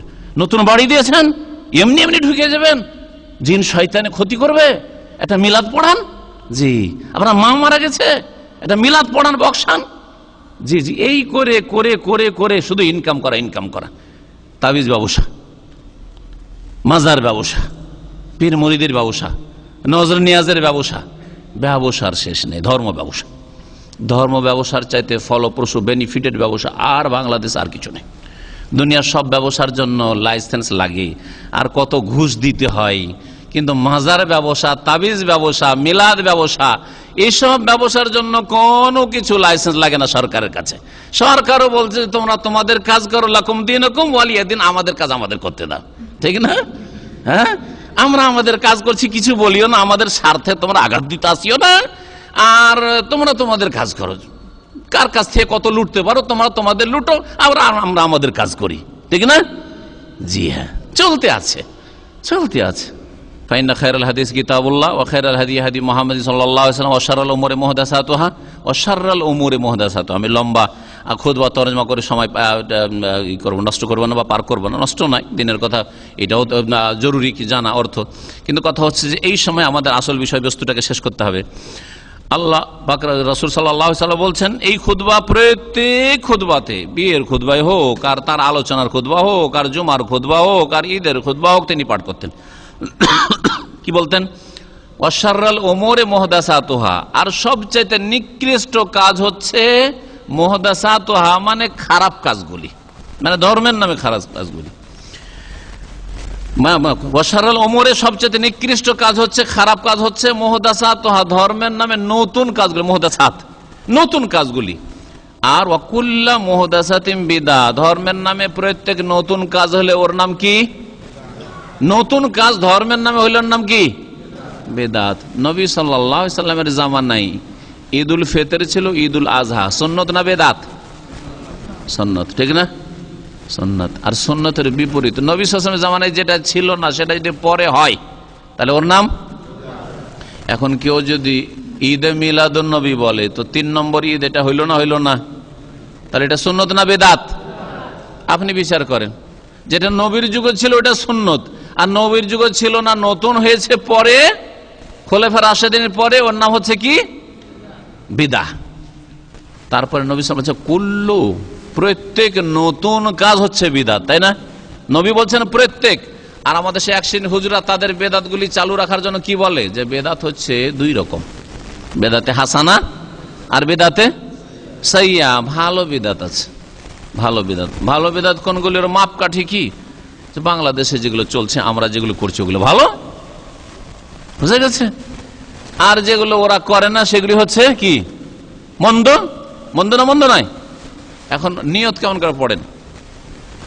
নামাই তো একটু কেউ নিয়ত পড়ে শোনান তো, কে পড়তে পারবেন আরবিতে? কারণ বাঙালি তো আবার আরবিতে পড়ে। যদি ইন্ডিয়ান পাকিস্তানি উর্দু ভাষীরা হয়তো তাহলে উর্দুতে একটু সুবিধা। আন ওসাল্লিয়া লিল্লাহে তাআলা আরবা রাকাতিন সালাত আয-যুহরে, আমি পুরা করে দিচ্ছি। হ্যাঁ হ্যাঁ, ফারিজাতান লিল্লাহে, একটু জোহর আসে একটা বললি হলো। হ্যাঁ না থামেন, ফারিজাতান লিল্লাহ। আর কাবার দিকে, হ্যাঁ, মুতাওয়াজ্জিহাল কাবাতিশ শরীফাতে, আল্লাহু আকবার, ঠিক না? এতে বললেন আমি নিয়ত করছি, নয়তো আন ওসাল্লি লিল্লাহি তাআলা, যে আল্লাহর জন্য আমি নামাজ পড়বো। হ্যাঁ, আরবা রাকাতিন, 4 রাকাত, সালাতুল ইশা, ইশার নামাজ। হ্যাঁ, আর কি ফারিজাতান লিল্লাহ, এটা আল্লাহর ফরজ। আর কি, হ্যাঁ, মুতাওয়াজ্জিহাল কাবাতিশ শরীফাতে, কাবার দিকে মুখ করে, শেষ হয়ে গেল। কাবার দিকে মুখ করে, তো পিছনে কি আছে বললেন না কেন? ইক্তাদা বিহাযাল ইমাম, এটা যে মুক্তাদি হন, তো এতটুকু নিয়ত কমন নিয়ত, এটা ইমাম আর মুক্তাদি সবাই, ঠিক আছে না? আচ্ছা, এই নিয়তটা পড়লেন আপনারা, যারা এই নিয়তটা পড়ছেন তারা এইটাকে কি মনে করছেন? কমপক্ষে মুস্তাহাব মনে করছেন। কমপক্ষে কি মনে করছেন? মুস্তাহাব, মানে নেকির কাজ, সওয়াবের কাজ মনে করছেন। আমি যদি বলি যারে ভাই কিবলা সামনে করে বললাম, আমার পিছনে মুস্তাকিম নামাজ পড়ছে, তা আমার পিছনে কি আছে? মুস্তাকিম, খালফি মুস্তাকিম। আর আমার ডান দিকে আব্দুল্লাহ, আর বাম দিকে হ্যাঁ আব্দুল খালেক। হ্যাঁ, এ কথা বললি। ওয়াফৌকি, আমার ওপরে আছে সামাউন, ফৌকি সামাউন। ওয়া তাহতি, আমার নিচে আছে আরজুন। এইটুকু যদি বলি, আর বলবো, আর একটু বলার দরকার আছে, তাহলে আরো ক্লিয়ার হবে। কোন তারিখের এশার নামাজ? ফি সিত্তা, 6 রবিউল আউয়াল, তারপরে ইয়াউমাল খামিস, আজকে জুমার রাত। হ্যাঁ, জুমা আর কি বৃহস্পতিবার আর কি। তো ইয়াউমুল খামিস 1437 হিজরি, তাহলে আরবিতে বলে আলফ আরবা মিয়া সাবা সালাসিন। আল্লাহু আকবার। জি, আমি যদি এই নিয়তটা পড়ি তো আমার জন্য মুস্তাহাব কেন হবে না? আপনারটা কেন মুস্তাহাব হবে? প্রশ্ন। যদি বলেন যে না আপনারটা নাই, আপনি বাড়িয়ে বলছেন আমাদেরটা আছে, বলবেন তো, এটাই বলবেন তো? তো তাদেরকে বলবো যে কোন হাদিসের কিতাবে আপনাদেরটা আছে ওইটা দেখান, তখন আমারটাও দেখাবো। জি, কথা বোঝা গেছে? হ্যাঁ, তওবা করেন, তওবা করেন, কোন নামাজ কবুল হবে না। নামাজ যদি এইসব বিদাত দিয়ে শুরু হয় তো কবুল হবে না। আপনারা যেটা করেন সেটা বিদাতে হাসানা। আর আমি যদি দিন তারিখ বলি যে এশার নামাজটা অমুক তারিখের, আর আমার ওপরে আকাশ নিচে জমিন, তাহলে আমারটা বিদাত হয়ে গেল। হ্যাঁ, কোথায় পেলেন এটা? আপনারটা মুস্তাহাব যদি হয় তো আমারটা আরো বেশি মুস্তাহাব, কারণ আরো ক্লিয়ার করে আমি আল্লাহকে বললাম যে এইরকম করে নামাজ পড়লাম আল্লাহ। জি, তারপরে মসজিদ তো বলে হয়নি, ওটা তো বাকি আছে। মসজিদ দাল্লা সানাইয়া, অথবা মসজিদ সুক, শিকর, জামে মসজিদ, কিং ফাহাদ মসজিদ, ওটা তো বলা হয়নি, বলতে হবে না? বা ফিল মসজিদিল হারাম, ফি মসজিদে হারামে, মক্কা গিয়ে নামাজ পড়ছেন, ওটা বলবেন না? এত গুরুত্বপূর্ণ জিনিস।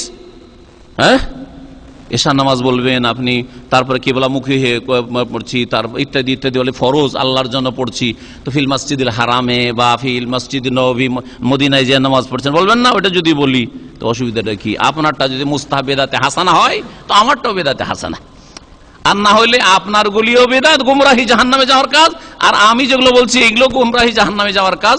আর নবী সাল্লাল্লাহু আলাইহি ওয়াসাল্লাম এই কথা বলেছেন, কুল্লু মুহদাসাতিন বিদআহ, প্রত্যেক নতুন কাজ হচ্ছে বিদাত, ওয়া কুল্লু বিদাতিন দালালা, আর প্রত্যেক বিদাত হচ্ছে গুমরাহি। গুমরাহি মানে বুঝেন? গুম মানে হারিয়ে যাওয়া, গুম মানে কি?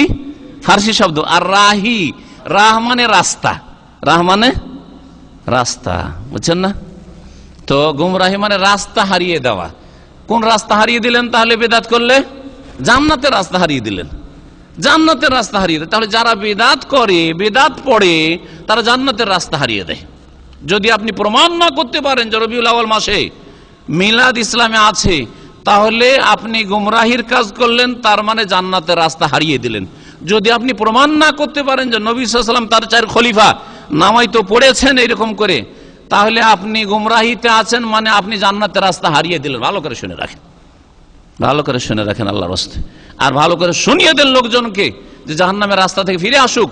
রাস্তা হারিয়ে গেছে, যাব মক্কা আর রাস্তা ধরেছি এইদিকে খাবজি রোড ওইদিকে, তাহলে খাবজি দিয়ে কুয়েত ঢুকে পড়বো, আর না হলে ওইদিকে হাফরুল বাতেন দিয়ে আর একটু যদি লেফটে নিই তাহলে চলে যাব একবারে জর্ডন, আর জর্ডন থেকে আর কোথায় কোথায় চলে যাব, কিন্তু মক্কা কোনোদিন ফিরতে পারবো না যতক্ষণ পর্যন্ত ইউ টার্ন করে না ফিরবো, ঠিক না? তো এইরকমই এইসব বিধাত যে আমাদের সমাজে আছে, এগুলো থেকে ইউ টার্ন মানে তওবা করে ফিরে আসেন, আর না হলে কখনো জান্নাতের রাস্তায় যেতে পারবেন না। আল্লাহ পাক রব্বুল আলামিন যেন বুঝার তৌফিক দান করেন। বিদাত সম্পর্কে অনেক কথা রয়েছে। নবী করিম সাল্লাল্লাহু আলাইহি সাল্লামের হাদিস মা আয়েশা রাদিয়াল্লাহু তাআলা বর্ণনা করেছেন, সহিহ মুসলিমে রয়েছে, মান আমিলা আমালান, কেউ যদি এমন কোনো কাজ করলেন একটা, ধরেন এই মিলাদ করলেন, এই যে মিলাদ 12 রবিউল আউয়াল মিলাদ হবে, বাংলাদেশে যেসব দেশে মিলাদ হয়, মিলাদ হবে, লাইসা আলাই আমরনা, কিন্তু সেই কাজটি সেই আমলটি আমার আদর্শ অনুযায়ী না। লাইসা আলাইহি আমরনা, আমার আদর্শ তার মতো নয়, সেই রকম না, নবীর আদর্শ মোতাবেক হয়নি, ফাহুয়া রাদ্দুন, তাহলে সেই আমলটি সেই কাজটি প্রত্যাখ্যাত, আপনার মুখে ছুঁড়ে দেওয়া হবে, কবুল হবে না। তাহলে যে কোনো আমলের ক্ষেত্রে যদি প্রমাণ না করতে পারেন যে রাসূলুল্লাহ সাল্লাল্লাহু আলাইহি ওয়াসাল্লাম করেছেন, তার 4 খলিফা করেছেন, তাহলে সেটা প্রত্যাখ্যাত, কবুল হবে না। ভালো করে মনে রাখবেন। সময় লম্বা হয়ে গেছে, এখন আসি মিলাদ সম্পর্কে আলোচনা করতে গিয়ে। কোনো কাজ দেখতে ভালো লাগলে ভালো হয় না।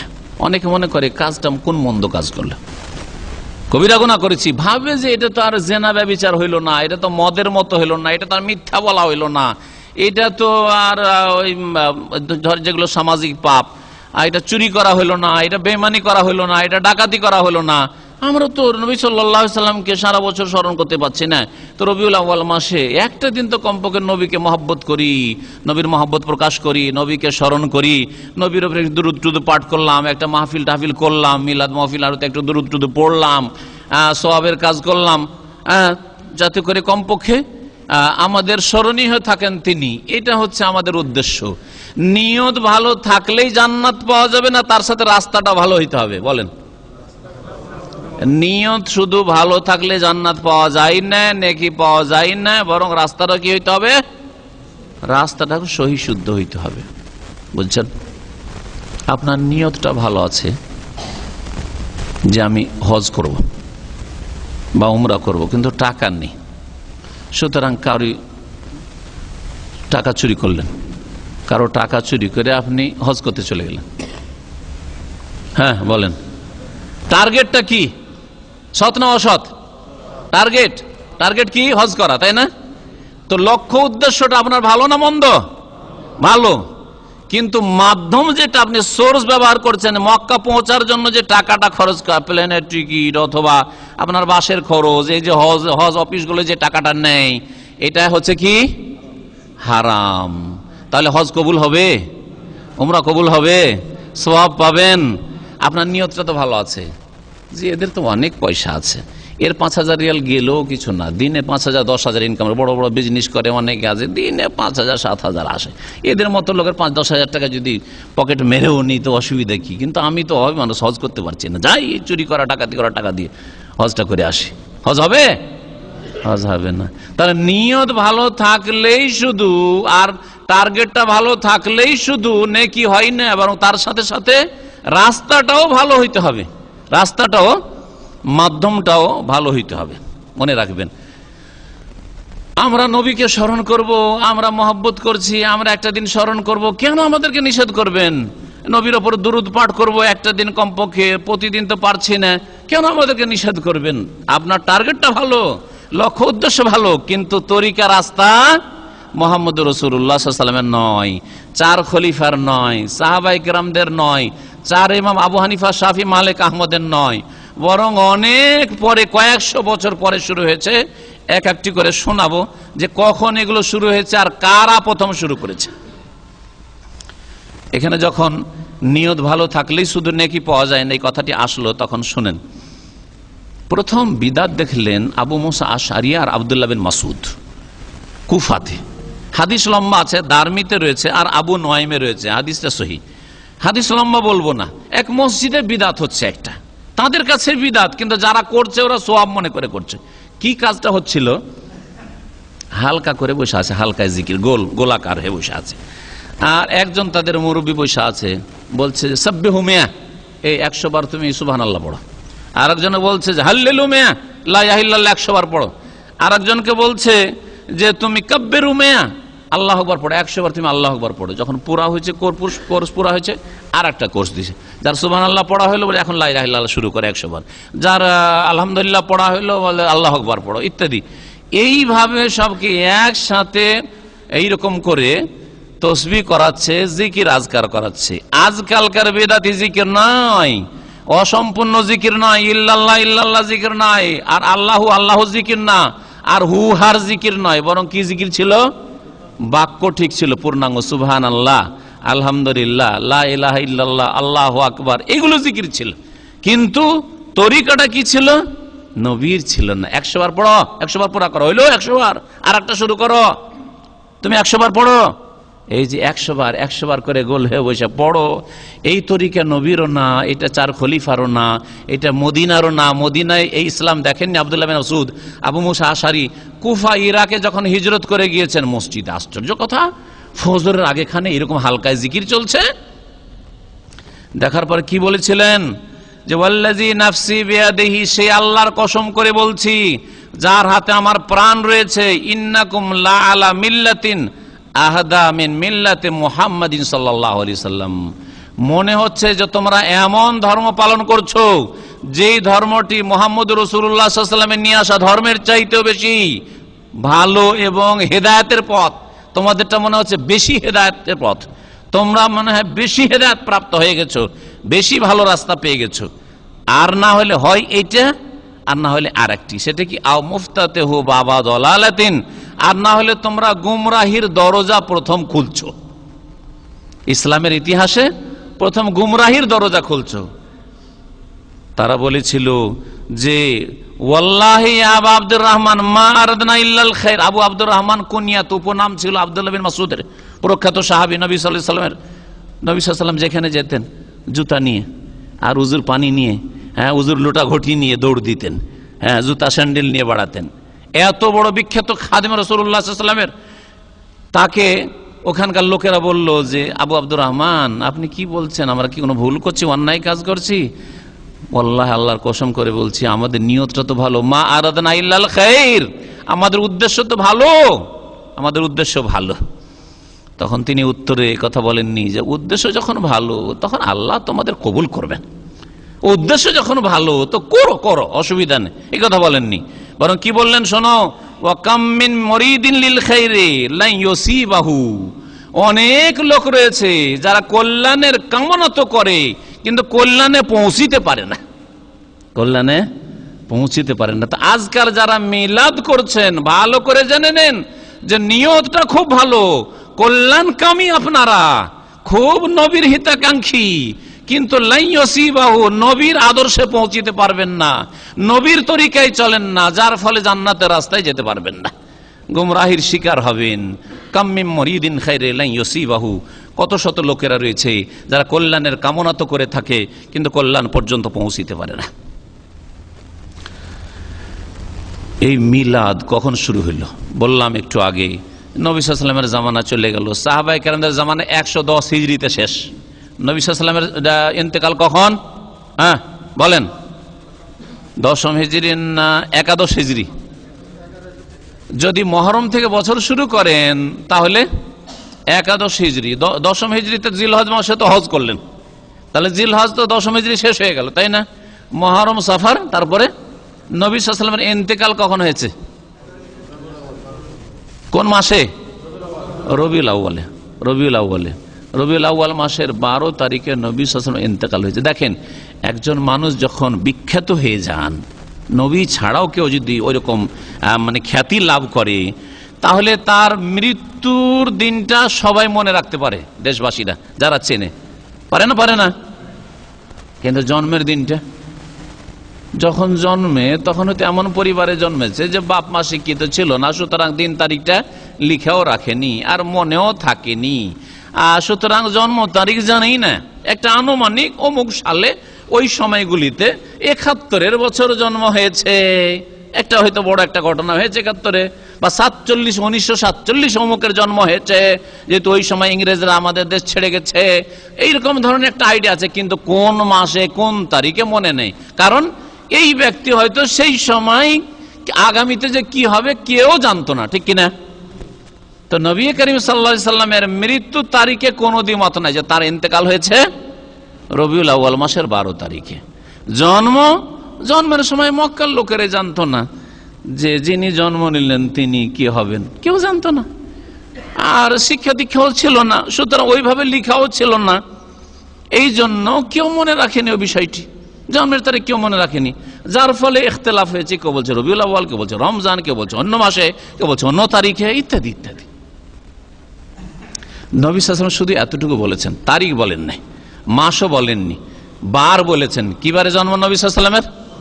সোমবারে। নবী সাল্লাল্লাহু আলাইহি ওয়াসাল্লাম সোমবারে রোজা রাখছেন, সোমবারে রোজা রাখতেন নবী সাল্লাল্লাহু আলাইহি ওয়াসাল্লাম। সাহাবীরা জিজ্ঞেস, ইয়া রাসূলুল্লাহ, আপনি সোমবারে কেন রোজা রাখছেন? সহিহ মুসলিমে হাদিস রয়েছে, যাকা ইয়াউমুন ওয়ালিদতু ফীহি, এই এমন একটা দিন, সোমবারের দিন, যেই দিনটায় আমি জন্ম নিয়েছি, আমার জন্ম হয়েছে, সুতরাং আমার জন্মদিনটায় আমি কি করতে চাই? রোজা রাখতে চাই। তাহলে সোমবারে নবী করিম সাল্লাল্লাহু আলাইহি ওয়াসাল্লাম কি করতেন?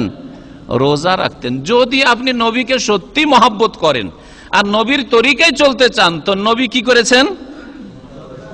সোমবারে জন্ম নিয়েছেন নিশ্চিত, আর সোমবারে তিনি রোজা রেখেছেন। আল্লাহর রাস্তে আপনারাও রোজা রাখেন। আমরাও মাঝে মাঝে সোমবারে, সব দিন না পারলেও, সব সোমবার না পারলেও মাঝে মাঝে সোমবারে রোজা রাখার চেষ্টা করি। সুন্নতি রোজা, মুস্তাহাব রোজা, নফল রোজা নবী সাল্লাল্লাহু আলাইহি ওয়াসাল্লাম রেখেছেন, আমরাও রাখার চেষ্টা করি। যদি আপনি ভালো মহব্বত করেন যে আমি আরো পারবো, তাহলে প্রত্যেক সোমবারে রোজা রাখেন, কোন অনুচ্ছেদ নাই। সারা বছরে আপনার কতটি রোজা হবে? মোটামুটি 52টা রোজা তো হবেই, তাই না? 52টা সপ্তাহ, তাহলে 52টা রোজা তো আপনার হবে সোমবারে রোজা রাখলে, হবে কি হবে না? কিন্তু নবী করিম সাল্লাল্লাহু আলাইহি ওয়াসাল্লাম তারিখ নিজের খোঁজও করেননি, আর আল্লাহর কাছে ওহিরও তিনি আকাঙ্ক্ষা করেননি যে আল্লাহ তুমি যদি ওহি করে দিতে আমার জন্ম কোন তারিখে হয়েছিল, তো ওই তারিখটাতে আমি আমার ডেট অফ বার্থ যেটা, সেটাতে আমি রোজা রাখবো, বা সেটাতে আমি আমার মাহফিল করব, অনুষ্ঠান করবো, এসব করেনি নবী করিম সাল্লাল্লাহু আলাইহি ওয়াসাল্লাম। তাহলে সুন্নত ভক্ত যদি হন তাহলে সোমবারে রোজা রাখবেন, আর যদি সুন্নত ভক্ত না হয়ে যদি বিদআত ভক্ত হন তাহলে দেশাচার চলবেন আপনি। তো এই জন্মবার্ষিকী পালন করার ক্ষেত্রে শোনেন, নবী করিম সাল্লাল্লাহু আলাইহি সাল্লামের ইন্তেকাল হচ্ছে 12 রবিউল আউয়াল। তো রবিউল আউয়াল মাসটা একদিকে যদি জন্ম হইয়াও থাকে তো খুশির মাস, আর একদিকে ইন্তেকাল হয়েছে এটা সুনিশ্চিত, সুতরাং এটা কিসের মাস? শোকের মাস। 12 রবিউল আউয়ালটা শোকের দিন কিনা? শোক 3 দিনের বেশি করা জায়েজ না, এটা ইসলামে যারা কোরআন সুন্নাহর অনুসারী। কিন্তু যারা শোক করতে থাকে, যেমন অনেক বিদআতীরা আছে শোক করতে থাকে, তাদের বাপের মৃত্যুবার্ষিকী পালন করতে থাকে, তারপরে তার নেতা নেত্রীর মৃত্যুবার্ষিকী পালন করতেই থাকে, ওই সব বিদআতীদের জন্য বলছি যে যদি আপনার শোকের দিন এই 12 রবিউল আউয়াল হয়ে থাকে, সেই শোকের দিনে ধুমধাম করে ভালো খাওয়া দাওয়া আর এইরকম উৎসব অনুষ্ঠান করা, এটা কি রাসূলুল্লাহ সাল্লাল্লাহু আলাইহি সাল্লামের মহব্বতের পরিচয় হলো? যে যেই দিন উম্মতে ইসলামিয়ার শোক, মুসলিম জাতি শোকে ভেঙে পড়েছে রাসূলুল্লাহ সাল্লাল্লাহু আলাইহি ওয়াসাল্লাম ইন্তেকালে, আর সেই দিন ধুমধাম করে মিলাদ মাহফিল করছেন? বলেন তো দেখি। তারপর নবী সাল্লাল্লাহু আলাইহি সাল্লামের জন্মবার্ষিকী পালন করছে, মৃত্যুবার্ষিকী কেন পালন করেন না? জন্মবার্ষিকী যদি পালন করে, মিলাদ মাহফিল করেন, তো আপনি মৃত্যুবার্ষিকী কেন পালন করছেন না? তার ইন্তেকাল হয়েছে এই দিনে, কোনটা পালন করবেন আপনি? তো এখানে নবী সাল্লাল্লাহু আলাইহি সাল্লামের আপনি মর্যাদা দিচ্ছেন না মানহানি করছেন? আপনার বাড়িতে আপনার বাপ মারা গেছে, আর আপনার পাশের বাড়িতে যে ঢোল ঢাক বাজিয়ে ধুমধাম করে, তাহলে আপনাকে কেমন লাগবে? কেমন লাগবে আপনাকে? তো যারা রাসূলুল্লাহ সাল্লাল্লাহু আলাইহি ওয়াসাল্লামের সাথে ভালোবাসা রাখেন, তাদেরকে কত কষ্ট লাগবে যদি এই দিনে ধুমধাম করেন, যেই দিনে 12 রবিউল আউয়ালে রাসূলুল্লাহ সাল্লাল্লাহু আলাইহি ওয়াসাল্লামের ইন্তেকাল হয়েছে। সুতরাং ইসলামে খোলাসা কথা শোনেন যে ইসলামে শোক দিবস পালন করাও নেই, সেটাও বর্জিত। আর ইসলামে জন্মবার্ষিকী পালন করা নেই, বিবাহ বার্ষিকী পালন করাও নেই, কোনো দিবস পালন করা নেই। সুতরাং এ সমস্ত হচ্ছে বিদাত। এই বিদাতগুলি কখন শুরু হলো?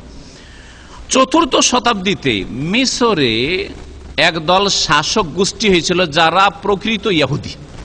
এরা ছিল ইহুদি। এদের পূর্বপুরুষের নাম ছিল ওবায়দুল্লাহ বিন মামুন আল কাদ্দাহ। চালাক চতুর আর গায়ের বলে, তরবারির বলে ক্ষমতা দখল করলো মিশরের। আর সুন্নিদের ওপর যারা আহলে সুন্নাত ওয়াল জামাত, তাদের উপর বড় জুলম অত্যাচার করলো। আর নিজেদেরকে পরিচয় দিল যে আমরা হচ্ছি ফাতেমি লোক, মানে ফাতেমা রাদিয়াল্লাহু তাআলা আনহার বংশের লোক।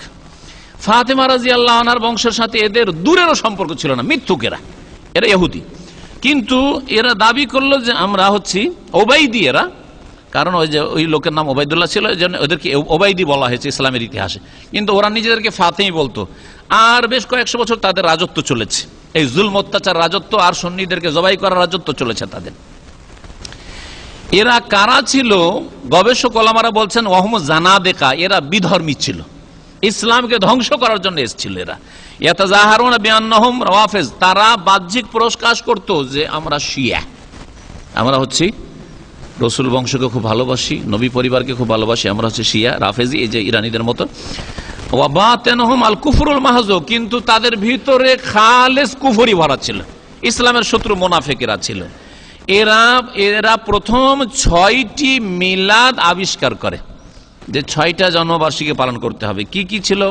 প্রথম মিলাদুন নবী, নবীর জন্মবার্ষিকী পালন করা প্রথম কোথায় শুরু হলো? তাহলে কোন দেশে শুরু হলো? মিশরে শুরু হলো। করলো শুরু কারা? যারা মুনাফিক বিধর্মী ছিল, কিন্তু নাম তাদের সুন্নিও ছিল না। কি ছিল তারা? রাফেজি শিয়া ছিল। জি, নবীর জন্মবার্ষিকী। 2 নম্বর জন্মবার্ষিকী হচ্ছে মওলুদুল ইমাম আলী। ইমাম আলী রাদিয়াল্লাহু আনহু, আলীর কি করতে হবে? জন্মবার্ষিকী পালন করা শুরু করলো। 3 নম্বর মওলিদুস সাইয়্যিদা ফাতেমা, ফাতেমা রাদিয়াল্লাহু আনহার জন্মবার্ষিকী 3 নম্বরে।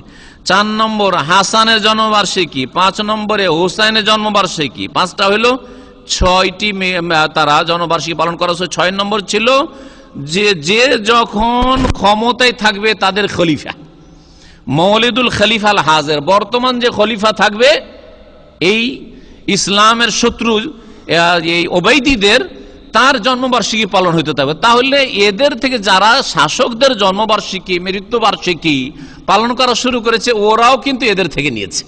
ওরা এই মিশরের বিধর্মীদের থেকে নিয়েছে, আর না হলে পশ্চিমা সভ্যতা থেকে নিয়েছে, ইহুদি নাসারা থেকে নিয়েছে। আর নবী করিম সাল্লাল্লাহু আলাইহি সাল্লামের জন্মবার্ষিকী, যে 6টি জন্মবার্ষিকী তাদের পালন করা শুরু হয়েছিল, তার প্রথমটি ছিল। এই বেশ কিছুদিন চলতে থাকে। তারপরে আরেকজন তাদের খলিফা আসলো, তাদেরই বংশের, কিন্তু সে বলল যে না, এগুলো চলবে না। কারণ যে যখন ক্ষমতা আসে কিছু দেখাইতে চায়, যে আমাকে কিছু পরিবর্তন করে দেখাইতে হবে। তো আফজাল বলে একজন এসেছিল, সে এসে বাতিল ঘোষণা করলো, যেগুলো পালন করা যাবে না। তারপরে আল আমের বে আহকামিল্লাহ ওবাইদি আবার চালু করলো 524 হিজরিতে। তাহলে 4th শতাব্দী মানে 300 আর 400 বছরের মাঝামাঝি এই সময়গুলিতে প্রথম চালু হয় মিশরে। মিশরে প্রথম চালু হয়, সুন্নিরা চালু করেনি। তারপরে মাঝখানে তারাই বন্ধ করে, আর বন্ধ করার পরে আবার তাদেরই একজন শাসক আসে, সে 524 হিজরিতে মানে 6ষ্ঠ শতাব্দীতে চালু করে। এই তো ছিল শিয়া রাফেজিদের ঘরে, যারা আমাদের দলভুক্ত না, যারা সাহাবায়ে কেরামদের দলভুক্ত না, যারা সাহাবায়ে কেরামদের শত্রু, তাদের ঘরে তৈরি হলো, তাদের ফ্যাক্টরিতে তৈরি হলো। সুন্নিরা এই বিদআত কখন গ্রহণ করলো? এক শ্রেণীর সুন্নিরা যারা নিজেদেরকে সুন্নি বলে, এরাকে প্রথম এটা শুরু হলো। তার নাম ছিল, সে ছিল বাদশাহ মুজাফফর আবু সাইদ কুকুবুরি। 7ম শতাব্দীতে মানে 600 থেকে 700 মাঝে, এই সময়গুলিতে এ চালু করলো ইরাকের আরবিল শহরে প্রথম এই মিলাদ চালু করলো। নবী করিম সাল্লাল্লাহু আলাইহি সাল্লামের জন্মবার্ষিকী পালন করতে 12 রবিউল আউয়ালে জন্মবার্ষিকী পালন করতে হবে। এখন এখানে একটু চিন্তা করেন যে মিলাদটা আসলো কোত্থেকে? আচ্ছা, এই যে এরা, এই ওবাইদিরা, মিশরের এই শাসকরা যারা নিজেদেরকে শিয়া বলতো, রাফেজি, এরা চালু করলো, এরা কাছ থেকে শিখলো, এটা দেখার বিষয়। এরা শিখলো মিশরে এখনো বহু খ্রিস্টান আছে, বরং বড় বড় পদে খ্রিস্টান আছে, বড় বড় পদে খ্রিস্টান আছে। 71-এর আগে পূর্ব পাকিস্তানে যে কোনো ক্যাম্পে অথবা থানাতে কনস্টেবল পুলিশ থাকবে, উপর একটা সুবেদারও যদি হয়, একটা দারোগা হয়তো পশ্চিম পাকিস্তান থেকেও পাকিস্তানি পাঠাইতে হবে, মানে ওই একটু উঁচাগুলো পাঠাইতে হবে। এই যে শোষণ আর পীড়ন চালিয়েছে এই জালেমরা, যার ফলে দেশটা অবনতি এসছে আর ভাঙন ধরেছে, এটা হচ্ছে ইতিহাস। ঠিক তেমনি মিশরে আজকাল নিচে কাজ করছে মুসলিম আর ওপরে নেতৃত্ব দিচ্ছে, হ্যাঁ, ওপরে পুলিশ অফিসার হচ্ছে খ্রিস্টান কিপ্তি, জি খ্রিস্টান। এখন ওই যুগে খ্রিস্টান ছিল ওই দেশে, তো খ্রিস্টানরা এই 25শে ডিসেম্বর, এখন ডিসেম্বর চলছে না, আজকে 17 ডিসেম্বর, তাই না, 17 ডিসেম্বর, 25শে ডিসেম্বরে তারা মনে করে যে এটা বড় দিন। কেন বড় দিন বলে এটাকে? এই দিনটাকে মনে করে যে এই দিনে তাদের এটা কল্পিত কথা, এরও কোনো তাদের কাছে ঐতিহাসিক প্রমাণ নেই, না তাদের বাইবেলে আছে, তাওরাত ইনজিলে আছে, না তাদের কোনো বিশ্বস্ত কোনো ইতিহাসে আছে। মন গড়া কল্পিত কথা এটি, যে 25শে ডিসেম্বরে ঈসা আলাইহিস সালামের জন্ম, সেই জন্য এটি হচ্ছে বড়দিন, ক্রিসমাস ডে, এটা তাদের কল্পিত ধর্ম। তাদের ধর্মই কল্পিত ধর্ম, কারণ বিকৃত হয়ে গেছে। হ্যাঁ, ইহুদি নাসারদের ধর্ম বিকৃত হয়ে গেছে, এটাও তাদের একটা বিকৃত জিনিস। তো খ্রিস্টানরা 25শে ডিসেম্বরে ঈসা আলাইহিস সালামের কি করে? জন্মদিবস পালন করে। তখন এরা বললো যে আমরা পালন করব। হ্যাঁ, এই গুমরাগুলো, এই রাফেজিরা, মিশরের যে ওবাইদিরা, এই শাসকরা বলে আমরা পালন করব, মুহাম্মদ রাসূলুল্লাহ পালন করবো 12 রবিউল আউয়ালে। তাহলে শিখলো কার কাছ থেকে? খ্রিস্টানদের থেকে শিখলো। কারা শিখলো? সুন্নিরা প্রথম না, প্রথম রাফেজি শিয়ারা শিখলো, তারপরে সুন্নিদের কাছে পাচার হয়ে ইরাকে গেল। ইরাক ফিতনার দেশ, সবসময় ফিতনার দেশ, সব যুগে ফিতনার দেশ। ওই ফিতনা ইরাক থেকে ইরান হয়ে, আফগানিস্তান হয়ে, পাকিস্তান হয়ে ভারতে ঢুকলো, ভারত থেকে বাংলাদেশকে ছেয়ে গেল, আর মিলাদে ছেয়ে গেল বাংলাদেশ। জি, মিলাদ একটা income of swords, source of income হয়ে গেছে, ইনকামের একটা সোর্স হয়ে গেছে। এই ছিল মিলাদের ইতিহাস। একটি হাদিস শোনায়, আবু দাউদে হাদিসটি রয়েছে এবং হাদিসটি সহিহ। আল্লামা আলবানী সহিহুল জামেতে সহিহ বলেছেন, 6149 নম্বর হাদিস। মান তাশাব্বাহা বিকওমিন ফাহুয়া মিনহুম, যেই ব্যক্তি অন্য কোনো জাতির সাথে কি করবে? সাদৃশ্যতা অবলম্বন করবে, তাদের অনুকরণ করবে, তাদের পেছনে পেছনে চলবে, তাদের দলভুক্ত, ফাহুয়া মিনহুম, তাদের দলে সে কি হয়ে যাবে? শামিল হবে। তাহলে যারা মিলাদ করে তারা শিক্ষা নিল কোত্থেকে? খ্রিস্টানদের থেকে। তাহলে যারা তাদের পেছনে পেছনে চলবে, যে ওরা যেহেতু 25শে ডিসেম্বরে ঈসা আলাইহিস সালামের জন্মদিবস পালন করে, আমরা কেন করব না? আমরা কি কম আছি? আমরা করব। তারা তাদের দলে শামিল হবে। নবী করিম সাল্লাল্লাহু আলাইহি সাল্লামের এই হাদিস অনুযায়ী, ভালো করে মনে রাখবেন। এখানে আরেকটি কথা আরো বলে দেওয়া জরুরি। আজকাল মুসলিমদের ইমানের অবস্থা আর তাদের ইসলামের অবস্থা এত শোচনীয় যে এরা কাফেরদের উৎসবগুলিকে আরো ধুমধামের সাথে পালন করে। মুসলিমদের উৎসবে অনেকে ঈদ উল ফিতর যায় না, ফজরে শুয়ে থাকে, ঈদ উল ফিতরের নামাজ পড়ে অনেকে আছে, ঈদ উল আজহা পড়ে না অনেকে আছে, জুমা পড়ে না অনেকে আছে, আছে না নেই? সাপ্তাহিক আমাদের ঈদ হচ্ছে জুমা, জুমা অনেক মুসলমানই পড়েন না, ঠিক না? অনেকে ঈদও পড়েন না। বহু লোক আছে প্রবাসে, সারা রাত গল্প গুজব করে কাটিয়ে, ঈদ তো এখানে ফজরের 20 মিনিট পরে সূর্য ওঠার, সূর্যের 20 মিনিট পরে হয়। ভালো করে আমার এখানে 17 বছর এই দামামে শুধু খবর রাখি যে কত লোক যে আছে এরা ঈদ পড়তে যায় না, এদের ঘুমের অবস্থা ঈদ হয়ে যায় সৌদি আরব, হয় না? হয় না?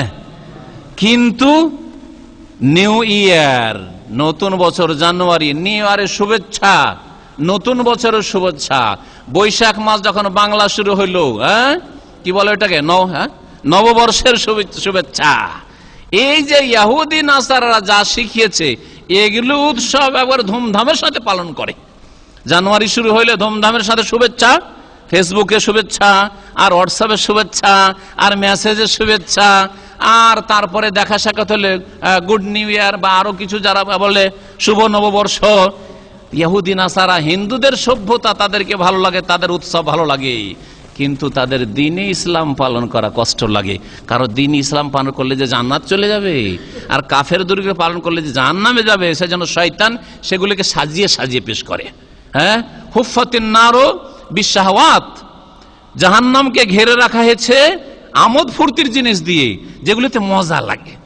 যত মজা লাগা কাজ আছে ওই কাজগুলি করেন, জাহান্নাম যাওয়া সহজ। আর যত কষ্টের কাজ আছে কষ্টের কাজ করেন, তাহলে জান্নাত যাওয়া সহজ হবে।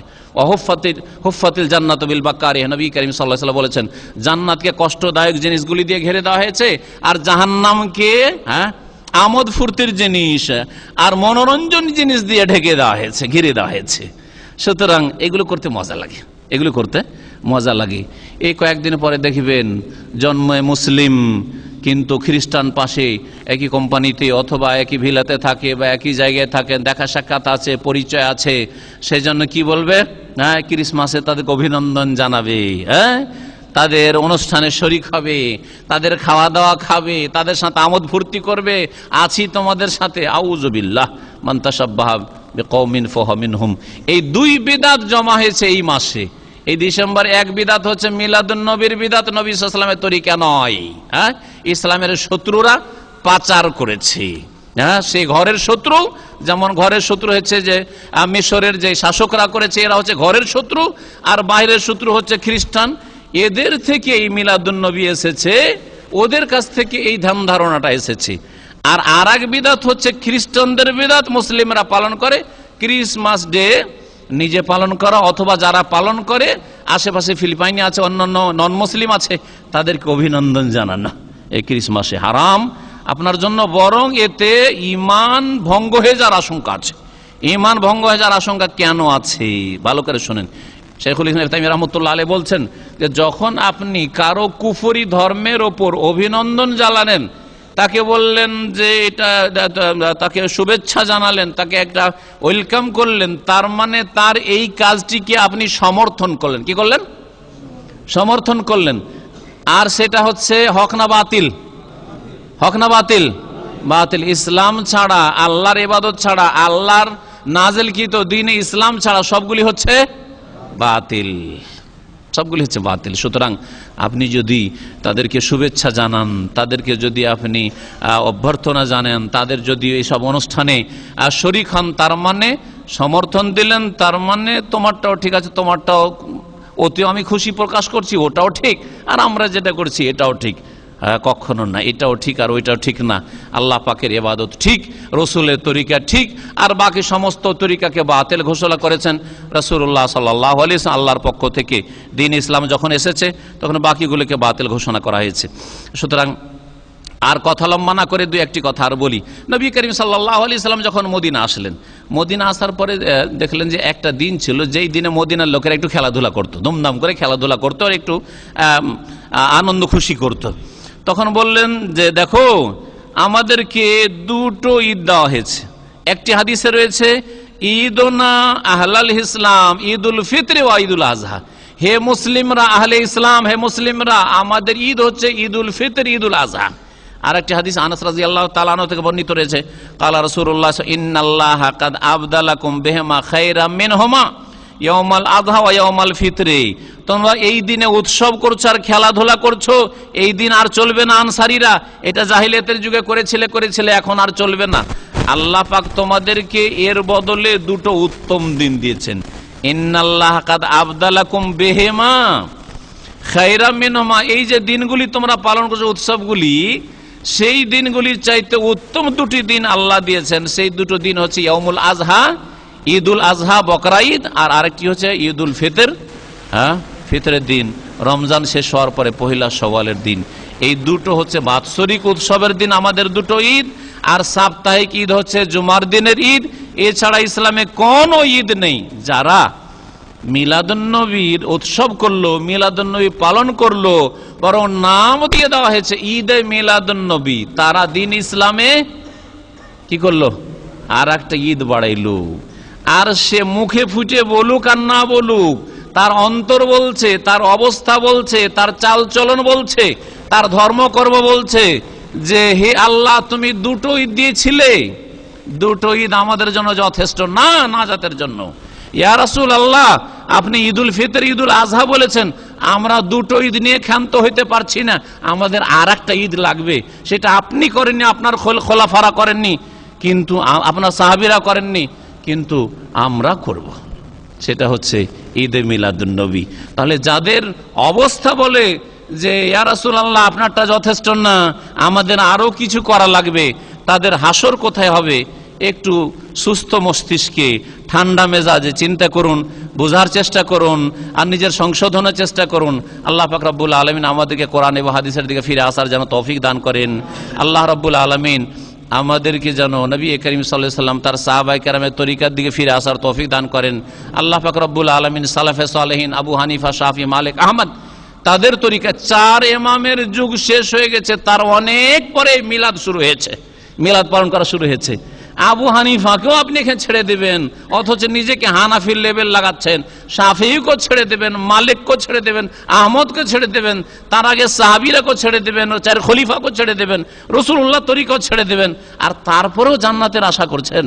আল্লাহ পাক যেন বুঝার তৌফিক দান করেন। আল্লাহ পাক আমাদের যেন হেদায়েতের পথে রাখেন, সিরাতে মুস্তাকিমে কায়েম হওয়ার জন্য তৌফিক দান করেন। আল্লাহ পাক আমাদেরকে দুনিয়াতে ঈমান আমলের উপর রাখেন, কোরআন এবং সুন্নাহ অনুযায়ী চলার তৌফিক দান করেন। আল্লাহ পাক রব্বুল আলামিন সুন্নতের পাবন্দি করার জন্য তৌফিক দান করেন, নবীর আদর্শ মোতাবেক চলার জন্য তৌফিক দান করেন, নবী করিম সাল্লাল্লাহু আলাইহি ওয়াসাল্লাম সাহাবায়ে কেরামদের সাথে সত্যিকার মহব্বত করার জন্য তৌফিক দান করেন, নবী করিম সাল্লাল্লাহু আলাইহি ওয়াসাল্লামের সাথে সত্যিকার ভালোবাসা প্রকাশ করার জন্য তৌফিক দান করেন। নবীর ভালোবাসা বছরে একদিন নয়, নবীর ভালোবাসা তার আদেশ নির্দেশ সবগুলি পালন করার মাধ্যমে। নবীর ভালোবাসা প্রকাশ করতে হবে বেশি বেশি তার প্রতি যে কোনো দিন দুরূদ পাঠ করার মাধ্যমে।